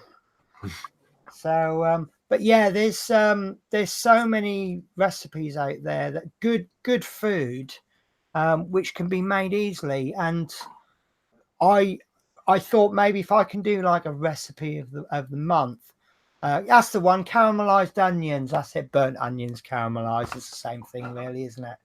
But they're my favorite sausages. Is Tesco's Finest caramelized onions, and they go really well. Yeah. But I kind of excuse me. I mean, I'd like to do a little cooking segment, and then maybe people can challenge me, in the comment section, so maybe they can say, oh, I'm allergic to this, or I've got this, so I do that. And, make me a meal for 4 for a tenner or something like that. And that's kind of the thing I do. I grew up very poor, and I actually enjoy a lot of the food that I used to have as a kid. Another one of my favorites is mince and gravy. And all you do is you put mixed veg in it as well, and it's like but you just cook all the veg as normal, but you cook the mince in the gravy, and you really reduce down the amount of mince. So there's hardly any mince. And then what you do is, so you've got gravy with a few lumps in, except the lumps are meat, and then you pour over the gravy over the veg, and it's essentially vegetables and gravy, but you've got little bits of meat in every single bite. But you're using and it looks more meat than is actually in it, and it's a really good way to you obviously everyone wants like a 12-ounce steak on the plate, and you go, yeah, a load of meat. But if you're getting some meat in every bite, you feel a little bit more satisfied then, don't you? But that's one of my favorites as a kid. And oxtail soup makes the nice gravy base. Yes. And I'll tell you what I do. I always chuck in a spoonful of mustard into my gravy, and or Marmite. Just enough Marmite that people go, oh, what's that? But they can't tell what it actually is. So, but yeah, I miss cooking. So, and my excuses for using cooking is that when you're hobbying, you get so engrossed. It's very easy to miss it, good meal. And I've done it myself. I've got so engrossed in stuff. You get like 4 o'clock in the afternoon, and you're like, Christ, I've been making videos since 5 o'clock this morning, and I've just completely forgotten to eat. And then all of a sudden you're like, oh, I'm really hungry now. So what do you do when you're actually hungry? Well, yeah. Well, the thing is, when you're hungry, you want food now, don't you? So you don't really want to eat a meal that's going to take you 2 hours to prepare. I mean, it's a shame. Like, sorry, going back, like talking about like doing cookery. I mean, I follow someone on Facebook that I don't know if you know, she does like a live at 5 thing. Okay. And she does quick meals that you can prepare, and you know, she's the same. There's no excuse not to cook a nice meal, and it doesn't take long. But I mean, the only thing about doing things like that I find on Facebook or online is, I mean, no one here would be like that, but some people are very fussy, shall I say, and they're using the right chopping board. You should be using the green one for veg. You should be doing this. You should have stainless steel worktops, and some people go on about that. And that's the only downside to really doing it online, unless you've got the proper equipment. But yeah, but that only really comes into play if you're making food to sell. Exactly, that's what I thought. The edge that I've got is I can base my cooking segment around cooking for someone that lives in a shared house. Yeah. So I'm not going to have all the right equipment. And it's going to be a case of I'm going to use the best that I've got. I wonder what the beeping noise was. I thought it was Penny's phone. Do you know what? My phone has actually gone very, very quiet for a change. So Dave's a vegetarian. He likes grass-fed beef. I do like the saying, if a meat eater is talking to a vegetarian, and he goes, yeah, my food eats your food. So yeah, is that something you'd like me to do then? Maybe if I did something. Trouble is, my kitchen, it's an absolute state. It's been cleared up. We actually got a cleaner come in. The landlord got a cleaner and he sorted it all out because it had been like it for so long. And where we have a flow of tenants in and out, for some reason, I don't know if it's this area, but most of the tenants don't stay that long. The fact I've been here 1.5 years is a bit of a miracle. I mean, I've had 4 next door neighbours since I've been here. And it's got to the point where everyone could say, well, it wasn't me, it was the tenants who have now moved out. And you can't prove them wrong. And the kitchen's been cleaned up. And now I only use the kitchen maybe once a week. On a Sunday, I'll cook something in the fryer. And I went down and I thought, oh, what's that bit of tin foil? And I lifted this tin foil up and there's some, what I think might be potatoes, but there was more fur on them than there were potato. And I'm like, if I'm going to be doing a YouTube video, I can't video in that kitchen like that. So, but yeah, I mean, thing is, if I did a cooking segment where I'm making good food in a kitchen that's shared with others, so you've got these problems. If you've got a lovely kitchen with lots and lots of equipment, then you've then got the edge over me. So if I can do it, you can do it. But I mean, there's one recipe I'd love to share with you is my chicken legs that I do, which is you fill the slow cooker up with chicken legs, and then you pour over either Worcestershire sauce or soy sauce, about 1 cup or about 300 ml, and then you pour in a can of Coke, and you just cook it until the syrup disappears. And because it's Coke and it's so full of sugar, it turns into a thick syrup. And then by the time it's got to that stage, it's been slow cooked for so long that the meat just falls off the bone of the chicken. What's that? I use a smoke alarm in our kitchen as an oven timer, much cheaper. Yeah. I've been there. Yeah. I've just seen a comment from Mark. Thank you for your help with connections. Oh, that's all right, no problem. Yeah, that's it, because I think it was weird. Penny was trying to get hold of Mark, and Mark was trying to get hold of Penny on Facebook, and for one reason or another, they couldn't seem to do it. So I had to butt in and send a link to. Yeah. And then I was trying to sort of get him to contact me because I think I sent a messages to a couple of people called Mark Knight, and I was sending messages, and I was going, "Are you Mark Knight watches my YouTube channel?" And I didn't get any messages back, and I thought, well, it could actually be him, and because when you send someone a Facebook message who's not one of your friends, it goes into a different section, and you have to actually physically find it. Or it could just be that there's just some other person called Mark Knight, and they've gone, "Who's that message from? Bloody weirdo. Delete." But you go around sending random people messages. "Oh, do you watch my show on YouTube?" It could sound like spam, couldn't it? Yeah. They might think that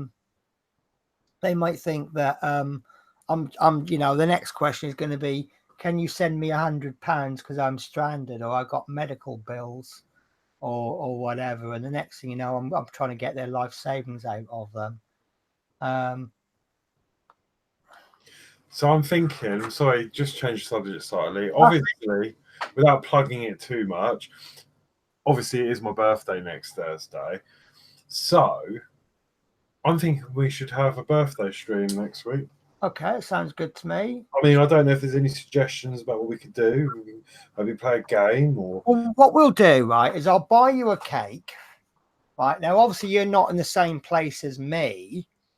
So what I'll do is I'll show you the cake, and then I'll cut it up, and then I'll taste it, and then I'll describe to you what it tastes like. You are not doing that.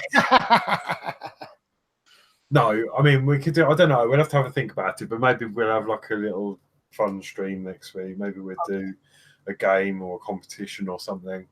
Okay, that sounds good to me. We'll have to get our thinking caps on. But if anyone, just because I wanted to just get that in before everyone sort of disappears or before you end. But yeah, if you've got any suggestions, then feel free to mention. Maybe we can have a game of bingo. Yeah, I don't know how we're going to manage that. No, I don't actually either. Without sitting there all week trying to make 50, 60 odd different, oh, that's a good idea. We could do a quiz. And then we could get Penny in a limited time to do a big question. Oh, no. I'll tell you what. Let's have a belated birthday quiz for the next figure. How does that sound? The next figure? Well, right, we're due another figure in 7 weeks. Oh, I see. Yeah. Right, now, obviously, that stream is going to take us all of about 3 minutes. So, shall we do something like a quiz for 7 weeks' time in honor of your birthday? Yeah, sounds good. And we don't even know what we're doing next week. Yeah. Let's put a little twist on it. Let's do the same as we did at New Year, but I will be asking you the question as well. You'll be playing live on air, and you maybe something along the lines of people have to guess before you do, in order to get the point. Yeah. Obviously, we'll have to put a little bit of a time delay on it because you can say it quicker than they can type it. But maybe I'll ask the question, I'll count to 10, then you can answer. Excuse me, you've got 10 seconds to answer. If you don't get it right within 10 seconds, you score 0. If you get it right, then anyone who comes in after doesn't get the point. Or something like musical statue, says Chris Campbell. I don't know. I've made up loads of questions again then, have I? No, I don't know. We're thinking something. Just an idea. But yeah, we'll do a belated. I know it'll be like nearly 2 months after your birthday, a month and a half after your birthday. Oh yeah, we would have forgotten about it by then. No, we won't. We won't forget, will we? Would have been and gone. But I do still like the birthday cake idea, though. What? So you? I'll taste the birthday cake on your behalf. So you'll produce the cake. You'll blow the candle out for me. Yeah. You'll eat it at the same time. Well, I'll be fair. I'll blow the candle out at your command. Oh dear, that'd be funny, wouldn't it? So hello, Matthew Boreham. Yeah, unfortunately, you've missed the. I'll show you actually. This is what we've got this week. I think we've come to the general consensus that we don't all like the figures, but we all appreciate that they add. Sorry, I just got a message come through. Yeah, we all appreciate that it adds a lot of depth. The bus on its own is just a model, but by adding the figures, you're actually turning that model into a piece of history. You've got the lady with the 1960s dress, and now you've got a 1960s football fan. So it's a little bit like a history book, so to speak. So Adrian has asked me to mention, or has reminded me to mention, I am now live on a Friday with Adrian. We kind of did a little bit short notice last week. Yeah, I'll bring that up in a sec, Chris. Adrian is building the Terminator. Now, Adrian is very new to YouTubing, so he's trying to get his channel going because he doesn't know how to work all these Google Hangouts and things. We're doing it on my channel for a few weeks, and then as I can teach Adrian how to do everything, we'll move it over to his channel, and then we'll download that, and then we'll pop it up onto my channel, and then eventually the whole thing will be moved over to Adrian Langley's channel. So we will eventually catch up with we're trying to work out some issues. We're going to do 2 issues at once. But yeah, so if you're into the Terminator, Adrian Langley's going to be building it initially on my channel. Yeah. I was going to say, actually, just while you're on the subject of Adrian as well, I think Adrian will be watching. So sorry, it's a bit of on a personal level. I just want to get the message across to him. He messaged me the other day about some help with something regarding that as well. I'm not sure if you're aware, Penny, or not, but anyway, I have got a few options for you. However, obviously, I spoke to you on Facebook call, and it's just not work. I think it's my end because I tried to make another Facebook call the other day, and it was just cutting out, and they couldn't understand a word I was saying. So, if you don't mind, otherwise we'll do a hangout. That's fine at some point. But if you don't mind, if you can send me your mobile number, if you're happy for me to have that, it'll be a lot easier for me to phone you and talk about what we discussed, because the Facebook thing's just not working out, and it's really frustrating because it keeps cutting out and then bleeping in the ear, and it just doesn't work. Or alternatively, we'll arrange a hangout. So yeah, that was all. But I have got a few options for you we can try.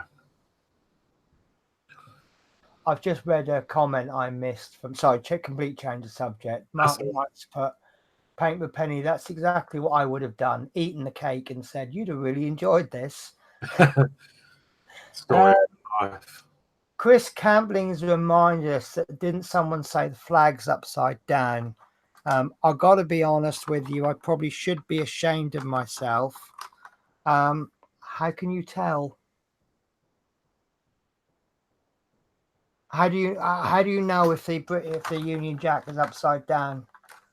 I really don't know. So not only that, if it's a flag he's holding, it's gonna droop anyway, isn't it? Yeah, but it's that's the top that way round, but apparently it should be that way round.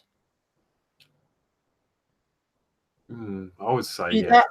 That looks what do you call it when obviously something symmetrical, side or up and down, but it's symmetrical up and down.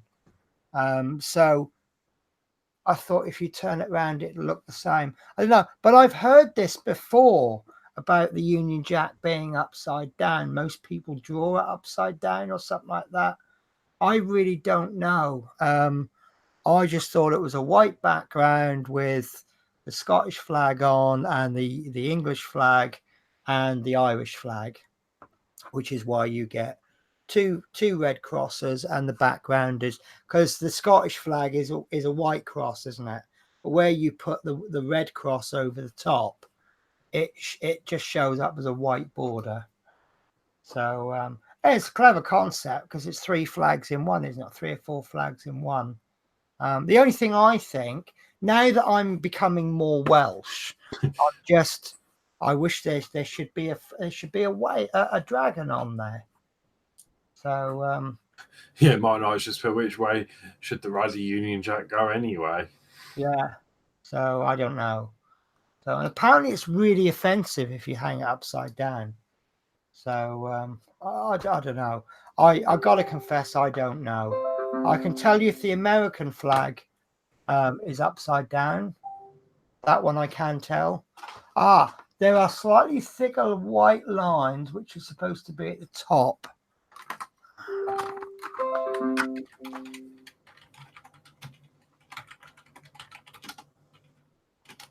I can't see anything being extra thick. I really don't know.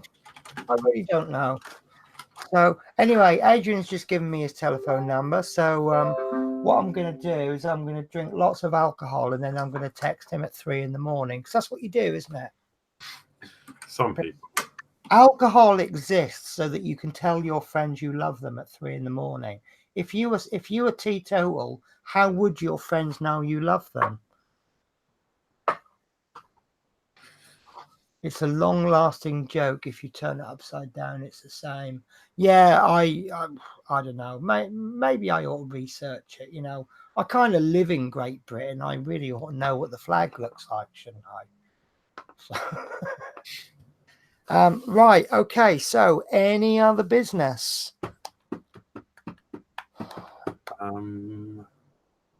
I cannot think of anything. So it looks like I might actually have an early night tonight. No, I don't think so. Only that those of you that are watching my DeLorean builds, you'll notice there hasn't been a build for weeks. I'm still waiting for issues. Regarding to Routemaster, as everyone else, I'm still waiting delivery, and I'm hoping it's going to be this week. So I can get a video out for Monday. But if there is no video Monday, then it's because I haven't had my delivery, of course. So I do apologise. I thought I was ahead. I thought I was enough ahead that I wouldn't get caught out like this. But it just takes one small delay, and then everything goes up in the air. But yours isn't a small delay anymore, though, is it? DeLorean isn't. No, it's like they haven't sent me last month's issues at all. So someone said something about like doing a 12-issue delivery or something. So yeah, I think that's a bit naughty, you know.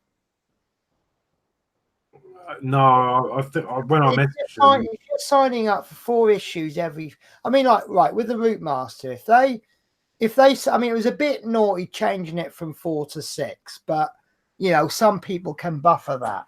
But to then suddenly change that to 12 issues, so you've already paid for the 6 issues, you haven't got them, and then you're going to pay for another 6, and then you're going to receive 12 at once. If Routemaster did that to me, I'd be quite upset. I'm not too bothered because I've just sort of lost interest in the build, to be honest. So yeah, you're just waiting for the end, have you? It's here when it's here, but obviously it's annoying for my channel. But yeah, it'll be here when it's here. Happy about that DeLorean finishing then, hitting 130. Yeah, I think so, because as soon as that's finished, I can focus my attention on possibly something else. Yeah, like the X-Wing? Maybe. I'm hearing rumours that Ecto 1 is coming out in the new year. I might wait until the new year. Well, that would be really good for me because my Millennium Falcon and Harley are finishing in about March, April time. Yeah. So if the Ecto 1 comes out in the new year, I could probably do that. I'd be a little bit skint for 3 months, but then just as it starts to get too much, then suddenly I'll be saving 71 quid a month. Yeah. I mean, what I might do is I might just wait then, because obviously I've just bought a new car, which someone has very kindly lent me the money for. So I've got to concentrate on paying that back. So with that being gone, I've got more money to pay that back quicker. So then maybe next year we can start something that we can obviously do on a Wednesday. See, I'm loving the 3D project myself. Yeah, and that's what I was just about to say. I mean, obviously you off again, weren't you? We looked at the. I was going to focus. I was just about to say that instead of doing a partwork build, I might focus on a 3D print project. Yeah. Now I am having so much fun with the R2 because I decide how much goes into one issue, not the magazine. So I had one issue. I had 1 week where I didn't do a lot because I didn't really feel like doing a lot. And then I had another week where I felt like doing a lot. The last one that I made, it was sanding down all of the leg just so you got a roughly smooth leg. And I got halfway through and I could no longer feel my hand where the electric sander had been vibrating. And I literally had no feeling in my hand. So I went, sod it, I'm leaving it there. And that's where I ended the video. And obviously I'm putting the price on it. So if I'm making small parts, I can make lots of small parts, but sometimes it's a bit boring when you just go, right, here's this week's part, because it's mahoosive. So that's it. But yeah, it's great because, and like, I want to do this in move thing. It's a robot thing. Yeah. It's all been tried and tested. So you buy the electronic, and I'll probably buy. See, with the Dalek, people are saying buy this, do that, whatever. I'm actually looking at reducing the cost down further. So things like the LEDs, you can buy them ready made, and they work out about £1, £1.50 a bulb. Whereas I'm making my own LEDs for about, well, I think I priced them at 25p for 10, which is probably overestimated the costs.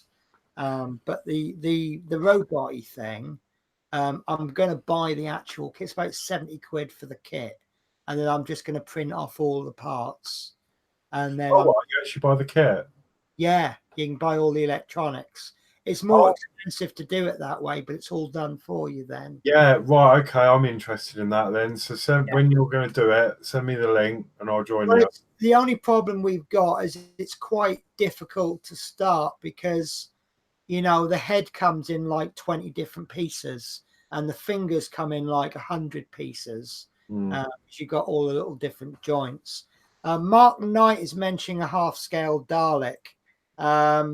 I am actually going to be doing a half-scale Dalek, but that won't be for a long time.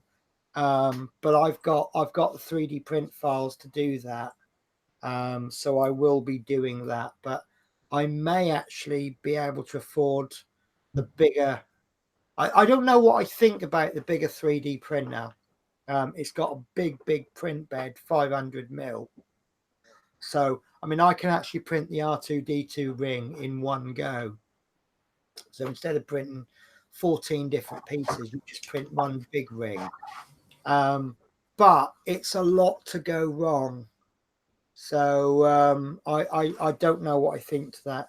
But I'm actually quite interested. But then saying that, the cost of the Creality CR10S is coming down in price slowly. So I might give it another year because they've got much more advanced Crealities coming out. So when you get a much more advanced one comes out, it pushes the basic one down. I mean, the End5 is supposed to be really good, and I don't think that's too badly priced. The who? End5, and I think that's similar to yours. It's the same as mine, but it's only got a 200 by 200 print bed. But it's between 150 and 200 pounds. Oh, what? No, what for the End5? Oh, the newer one. I think it's. It might be the Pro 3 I'm thinking of. But yeah, so as I say, I mean, so I'm going to stop that, and I want to do a 3D print project. I'm going to give you a little spoiler. I want to do. You found it the other day for me, a roller coaster model. Yeah, I love theme parks. However, I think that is a much bigger project than we all think it is. yeah, but that's what I was just about to say. I was watching up about it the other day, and when you look at the size of it, it's huge. However, I've seen him with a model on his shelf of a roller coaster, and it looks smaller, but I couldn't find it online. So I've actually messaged him on one of his YouTube videos and asked him if the one that's on his shelf, because he's designed it, as I think in Blender, like you were saying, Mark. He's designed it all, and he's got one printed one on his shelf, and it looks like it fits nicely on a normal wall shelf. So I've asked him if that's available to print. So I'm waiting for a response on that. So I'm hoping Right. that will be available. Do you think that roller coaster might work scaled down? Possibly, but looking at it closely, I think I didn't really like that particular model that we found, because after looking into it, it wasn't a continuous loop. It was like one of these rides that take you up, goes round the track, goes up, and then comes back the other way. Yeah. And then you have to then push all these buttons on this control board to make it reset. I'd rather one, and I think it'd be more basic if I just make the track with one lift hill, and then I can just leave it constantly running round and let gravity do its thing. A bit like the Lego one, where it just goes round and round and round, then goes up, and then it goes down. Actually, that's on my wish list now. Yeah, what, the Lego roller coaster? It's expensive, all the Lego, but obviously it's not just for the purposes of, well, it's not all for purposes of YouTube, but that is obviously friends and family as well has seen it. So a lot of the really expensive items are aimed at that. But yeah, I'd like to do that, but I think it'd be quite a good fun project, but it's just finding the right one. Well, one of the projects I'd like to do as well, which will come as I'm pushing you to do it, but obviously we're going to be doing the orrery, but after that is to do the remote control tractor. Right, yeah. Sounds boring, but the attachments, there's the potential there for us to have meetups and competitions and have little crates of things. You got to move it from there to there and stuff like that. And I think that could be quite fun. Yeah. Or the best printed tractor. And then there's the ultimate project, which is there's a project out there, print your own 3D printer. Yeah. There is, and I thought maybe what we could do is basically what you do is you print off certain parts. There's parts that you have to buy, things like stepper motors and the wiring and stuff like that. But what I thought we could do is we could print off the parts for just the printed parts, send them to somebody, then they buy all the other components and then use the 3D printed parts that we've sent them, build their own 3D printer, then they print off the parts for 2 more printers and send that on to somebody else, and then they buy the bits that they need to buy and make their own printer, and so on and so forth. So everyone's helping everyone make a 3D printer. The only drawback with that is that the estimated cost of the parts that you need to buy is about £200. And for £200, you can buy a basic 3D printer assembled anyway. Is it that much? Yeah. Well, this is the thing, Mark. You wouldn't, right? What would happen is we would print the printed bits, send them to you. You would then buy the parts that you can't print, combine them with the prints that we've sent you. You've now got a 3D printer. So then you would print off the parts for somebody else to make a printer. That's the basic concept. It's sort of a, I don't know if, going back to the cooking, has anybody ever heard of a thing called friendship cake? Have you heard of that, Horlicks? No. All right. Basically, what it is you get given a bit of dough. And what you do is you put that in a bowl and you leave it for however many days. It's got yeast and stuff in it. And what you do is it quadruples in size. And then you cut it into 4.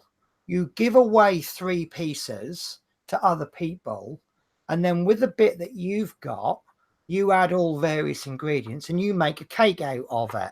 But what you've done is you've given 3 other people a cake, and then they give 3 people cake, and so on and so forth. But the only drawback is you can only make that cake when someone gives it to you. And that's kind of the principle I thought of with the printer, that you're making two lots. Someone's helping you get a printer, and in return, you're then going to help 2 other people get a printer. Yeah. But yeah, Mark says 3D printers are a lot cheaper considering at what they started at. A basic one 7 years ago cost you 5 or 10 grand. It's amazing. Like the amount they used to cost, and that's why like my mate Dean did the build your own 3D printer, and I was like, wow. And that's why I'm not getting that, and then that's where things sort of got on from there. But I think when that 3D build your own 3D printer came out, that was probably a really good option, but it's not so much now, is it? But you hit the nail on the head, like with the R2, your idea on the R2D2. Back then, it was like, oh my god, everyone wanted to do it. But then by the time we built the printer, it was 2 years old. Yeah, it was old, and you could buy them for half the price. So you can pick one up for, well, I mean, you can pick one up for 150 quid. I mean, we've got to the point now where you can walk into a German supermarket and buy a 3D printer for 200-300 quid. Yeah, that's the point it's got to. But then that's Lidl's for you, isn't it? Yeah, that's you go into Lidl's for a pint of milk, and you come out with a chainsaw and a 3D printer. I mean, I'm really, really lucky because I mean, my printer is still going for sale, and they're about £1,200. They seem to hold their money. I've got the Ultimaker, and it's an absolutely fantastic printer. To be honest, it never lets me down, and I can just set something to print now, and I'd happily set something to print and go out because I know it would just get on with it. But I got it really cheap because it was obviously from work. A long story, and I've had to do it up myself and add bits and service it, and so I had a really, really good deal, and actually a really good deal now because it's actually turned out that they were free. Yeah, I didn't have to pay for them because I'm doing the governor at work a favour with other bits, so he said, "Tell you what, don't worry about the money." So I'm really lucky in that respect, but I do need to use it more. I haven't used it for a long time. I haven't done a video for a long time on 3D printing. I do it in stages, but I think before we focus on other projects, we've got to get the orrery done. I still have a box of stuff here. Yeah. Which is all ready to go.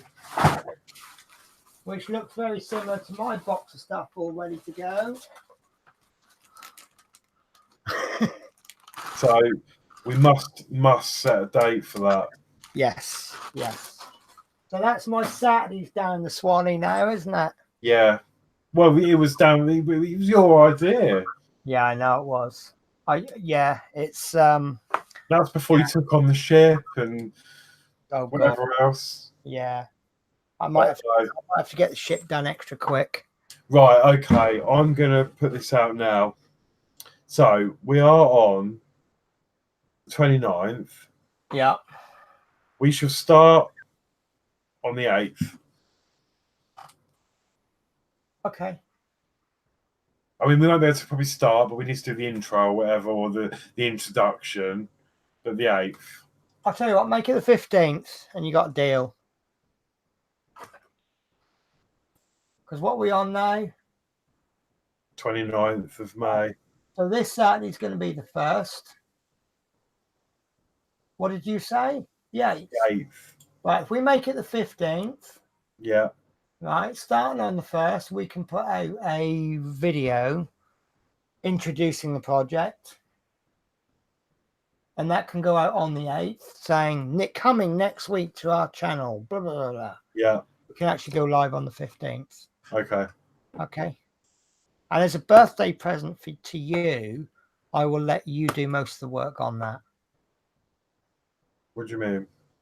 Well, preparing the video. Oh, okay. Yeah, we need to get on with it. No DeLorean to do, so you got loads of time to make it, haven't you? Well, that's it. I don't want to. You're sitting here, and I just want to get it done. Yeah. Not in a bad way, but because I think I've lost some bits. Oh no! Bits, and I can't like what I've actually done is I've tried to print out the planets in different colors, and I've forgotten what colors are which. And then I'm looking at some of them, and I'm just thinking, no, I'm just going to paint them anyway, because I'm not happy with the Earth, because the Earth is light green. But you Did really we release what we were going to do, or have you just blown it? What's that? Did we actually tell everyone what we were doing? Yeah, we did tell them. If you didn't, they do now. Yeah, no, yeah, no.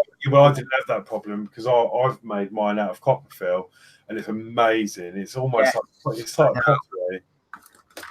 But the only thing we were waiting for at the time was the brass rods, and I've got. Oh, I've lost a rod. No, sorry, I'll rephrase that. There was a rod somewhere in my bedroom. Now we've got all these rods. They're all ready, but one of the rods got lost, and was it Banggood? They were arguing so much, and they were like, basically what had happened is they sent it in a plastic bag, and the rods burst through the bag, and I had one completely empty package sent to me, and they were asking me questions like, well, what's the weight of the bag? And I'm like, nothing. There's nothing in it. It's zero. And then they're like, was the bag opened before you got it? And I went, no, I opened it. I got a package. I went, oh, package. Oh, there's nothing in it. And because the thing is, until I open it, I don't know, because they send the same bag size for just about everything. Now, sometimes I might order like a small motor, which weighs next to nothing anyway. So quite often you get a bag like this and you think, oh, I've got an empty bag. You open it up and you look inside, and then there's like a little motor this big, or, you know, I mean, the slip ring that we've got, is it slip ring? What do you call it? The motor. Yeah. Sorry, Mark's just put anyone else here. Mark's been the only commenter. My actual birthday, Mark, is next Thursday, the 6th of June. And Mark just put paper penny, laugh out loud. Best use Horlicks' birthday window to its potential, hey? Or Horlicks. Yeah, that's it. You know, birthday present to him, you can make the video. I think I just dropped more parts. Never mind. Right. That's right. Because when we do the actual build, what we'll be doing is we'll say, right, this is what we're printing this week. And then at the end of the video, we'll go, this is what we're going to need to print for next week. So if it turns out I haven't got the parts, because we've got all of the parts printed out. So we'll go, if you want to follow along, this is what you need to print, and we can actually physically show you. So if I'm missing the part, I can go, oh, I haven't got that part. I'll print it out for next week. 6th of June. Tell me, have you ever seen The Omen? I know. Do you know what? It is 6-6. My date of birth is horrendous. 6-6-86. Oh, that's not a good sign. Right. So, Mark was saying he likes my stick I'm waving about. He thinks, yeah. Can I do my Peter Griffin impression now? Do you watch Family Guy? No. Oh, so when I go Back scratcher, back scratcher. You won't get it. No. Okay. There's a little cutaway he did where he said he did a second job to pay for Chris Griffin's boarding school fees, selling back scratchers. Oh, my phone just made a funny noise. Sorry, I've got to investigate that. My phone keeps doing updates, and every time it does an update, certain notifications change.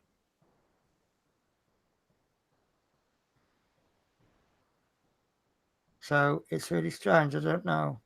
And then, of course, I've started playing Township. Does anyone else play that? I did for a bit, and then I got a bit bored of it, to be honest. Oh, I'm getting into it because see, I'm into. Wow, sorry, I just got put off by the football score. Chelsea's beaten Arsenal 4-1. Yeah, I joined one of these co-ops, so you can give things to other people and you can ask for stuff. Oh, sorry, the speakers have gone off, so I can't hear anything. So don't talk bad.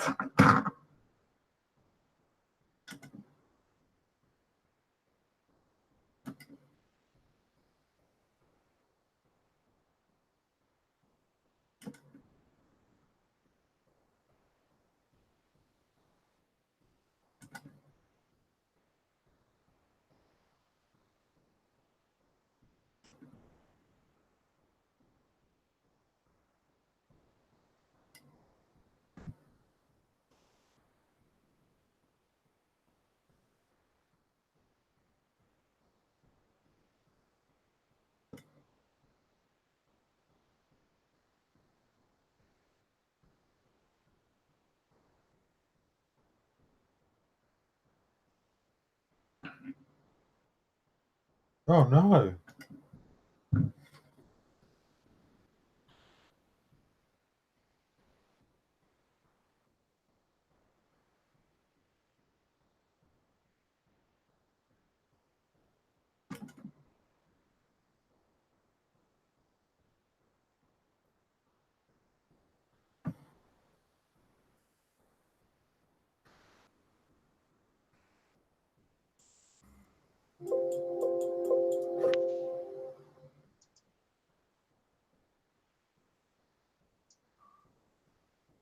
My speakers. Oh, there you are.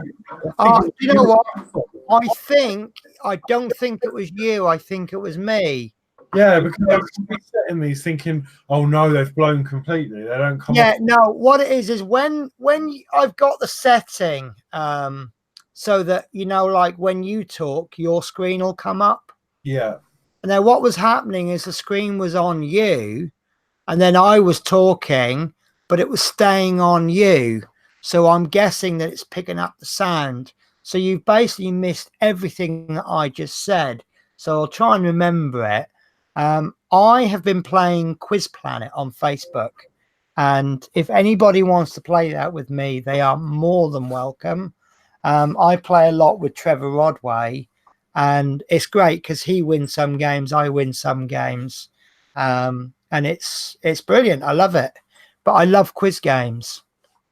Yes, you did send me a request, but Yeah. I haven't responded because I've done it so much with like Carl's parents and that. Yeah, I mean, if people don't respond to it, that's absolutely fine. I don't hold that against you because, you know, I look on Facebook and I think I've currently got like 200 game requests, most of them for games that I don't even play.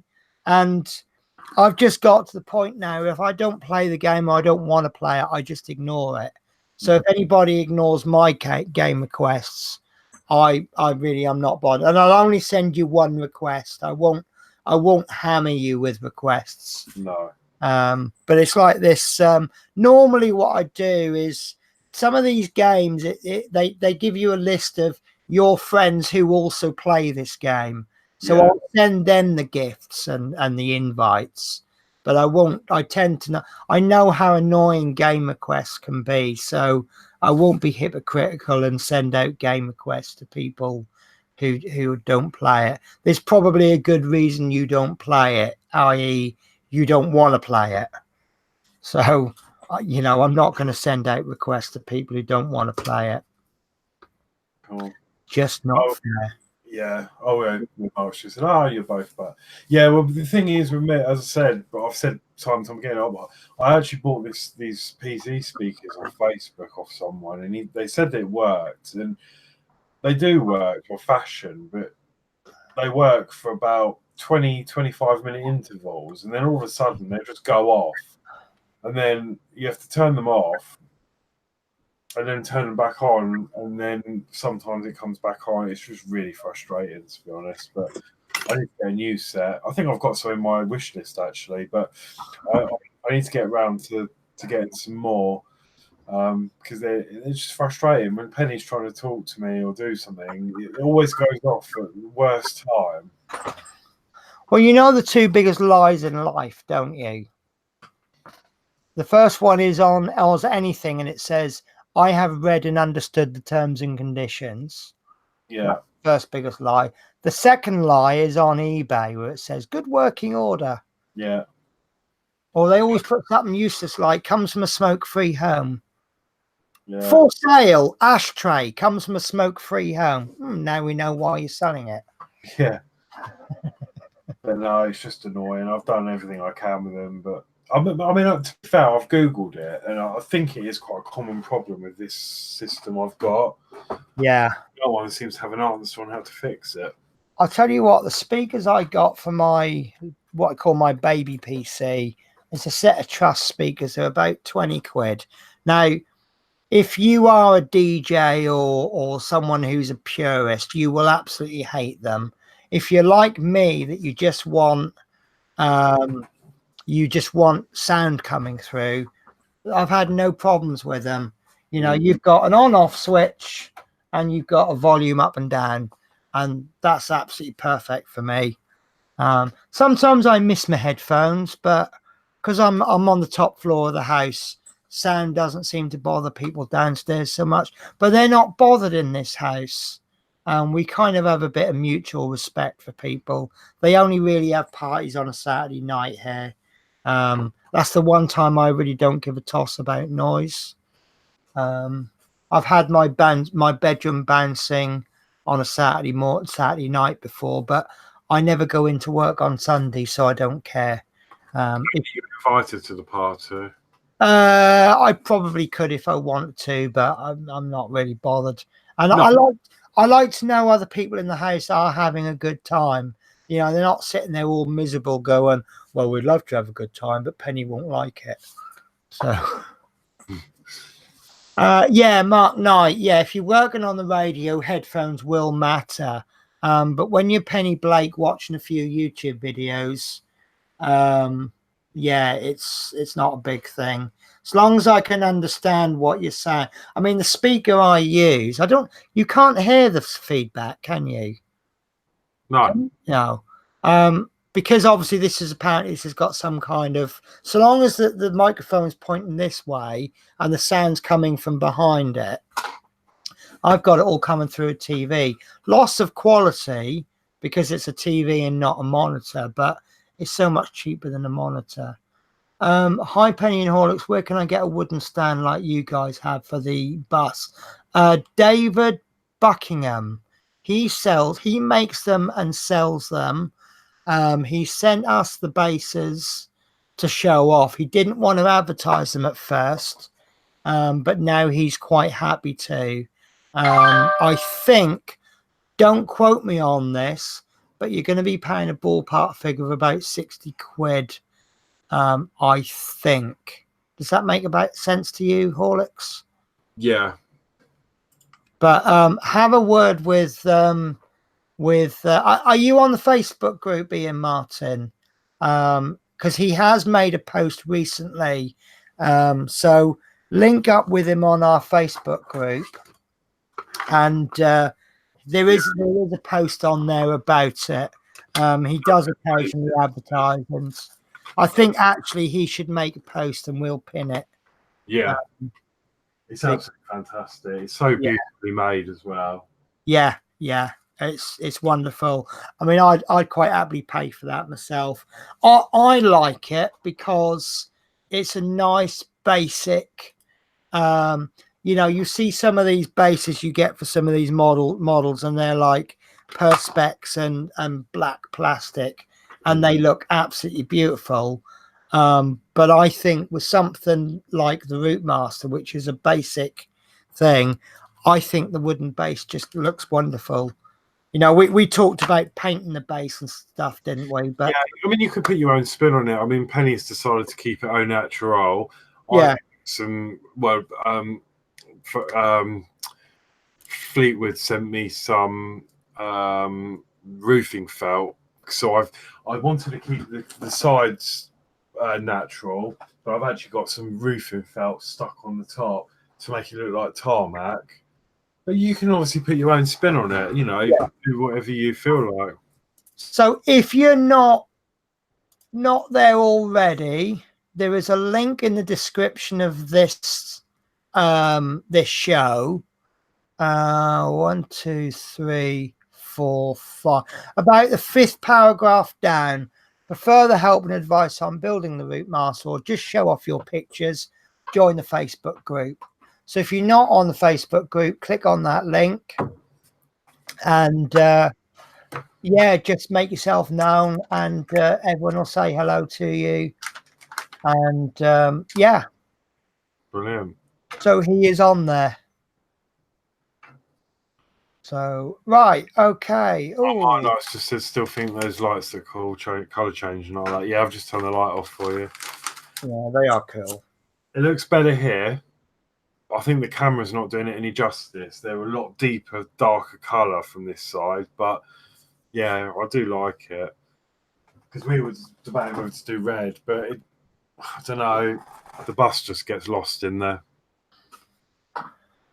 Dave Miller says, "Are the stands built in?" I'm not 100% sure if I'm on the same wavelength, but oh no, right, I know what he means, Dave. Right. The plastic stands. So what he does is he makes obviously the base, and he's got all the measurements. And what he does is he's actually screwed wooden little wooden bits onto the base. And then when you, in one of your Routemaster issues, you would have got the black stands, and then you push them down. They were really, really tight fit. I had to put all my weight on them, but they will push all the way down to the bottom, and then you can then sit your bus on them. And it is solid. But when you try and put them on, you feel like they're not going to go all the way down, but they do. They go all the way to the bottom. But what kind of keeps it on? That's that little safety rail. It kind of wraps around them, doesn't it? Yeah. And then there's like posts underneath. I've just noticed one of mine was slightly skewy.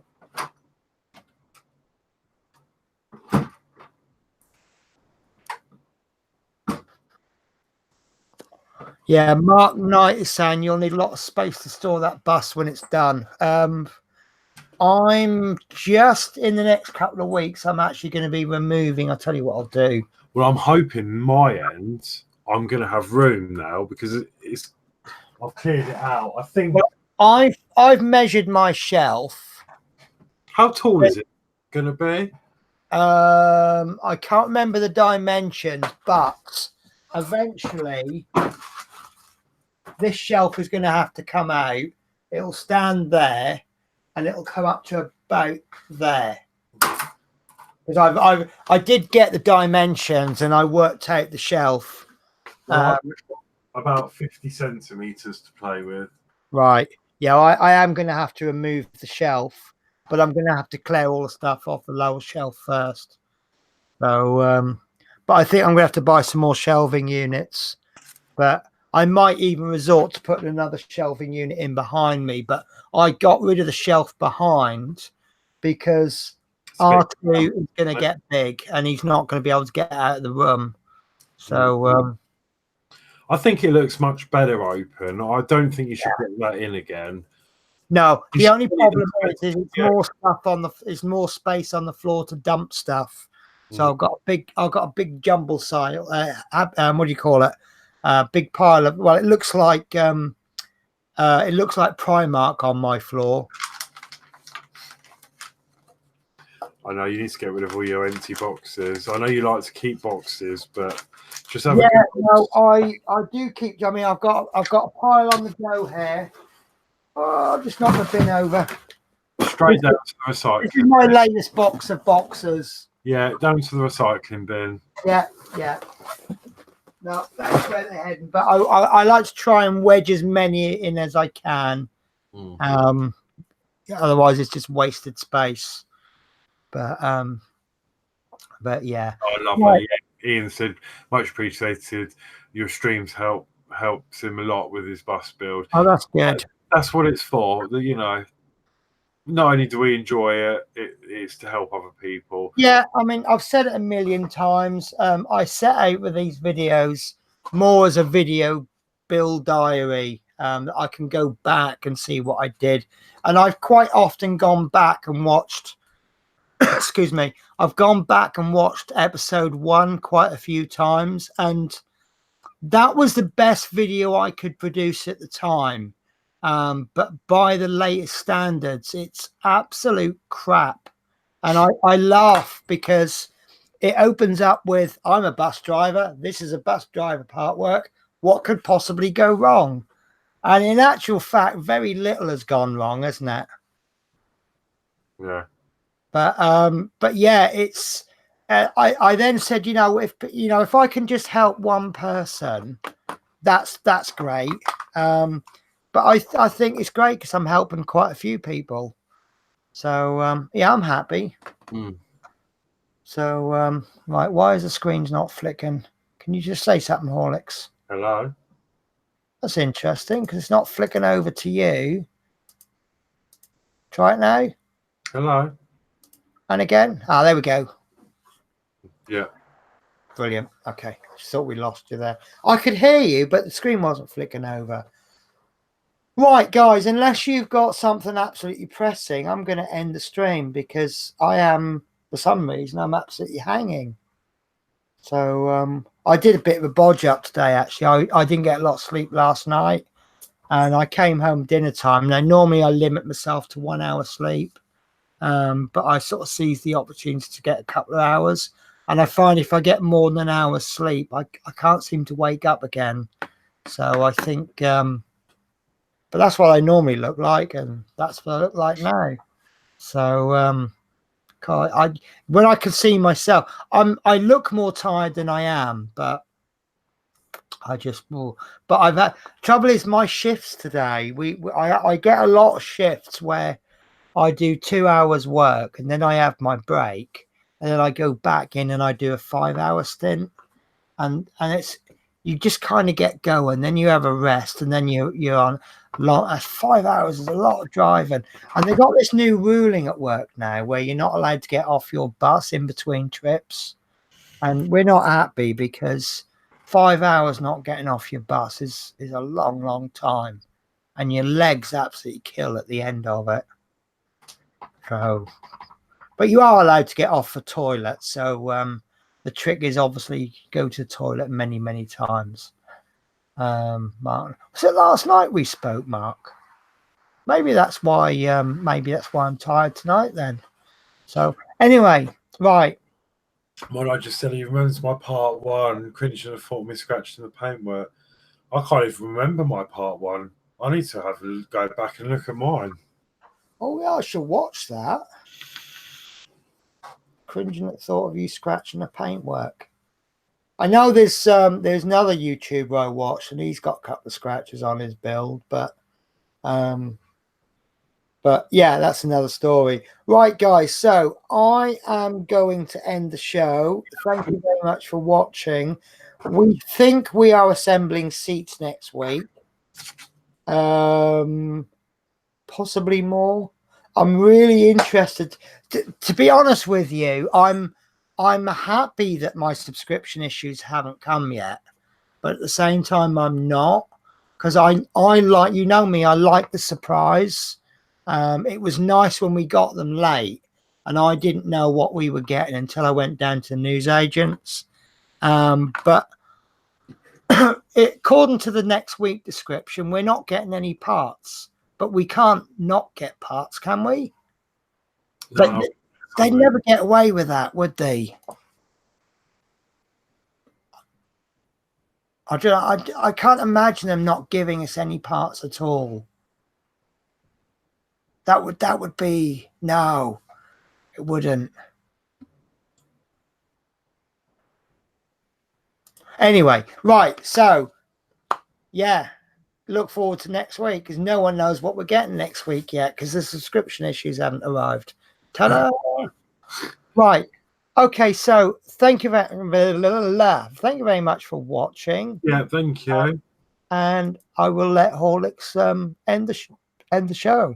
Yeah, okay. So yeah, thank you very much, and see you all next week, where I should have a new car and celebrating my birthday. Do you think we might get a broadcast from you in the car? Well, probably not. I can't do it from my mobile, can I anymore? Oh no, I don't know. We'll think about that. Right, guys. So yeah. I'll see you all next week. Take care. Bye. Bye, Mark.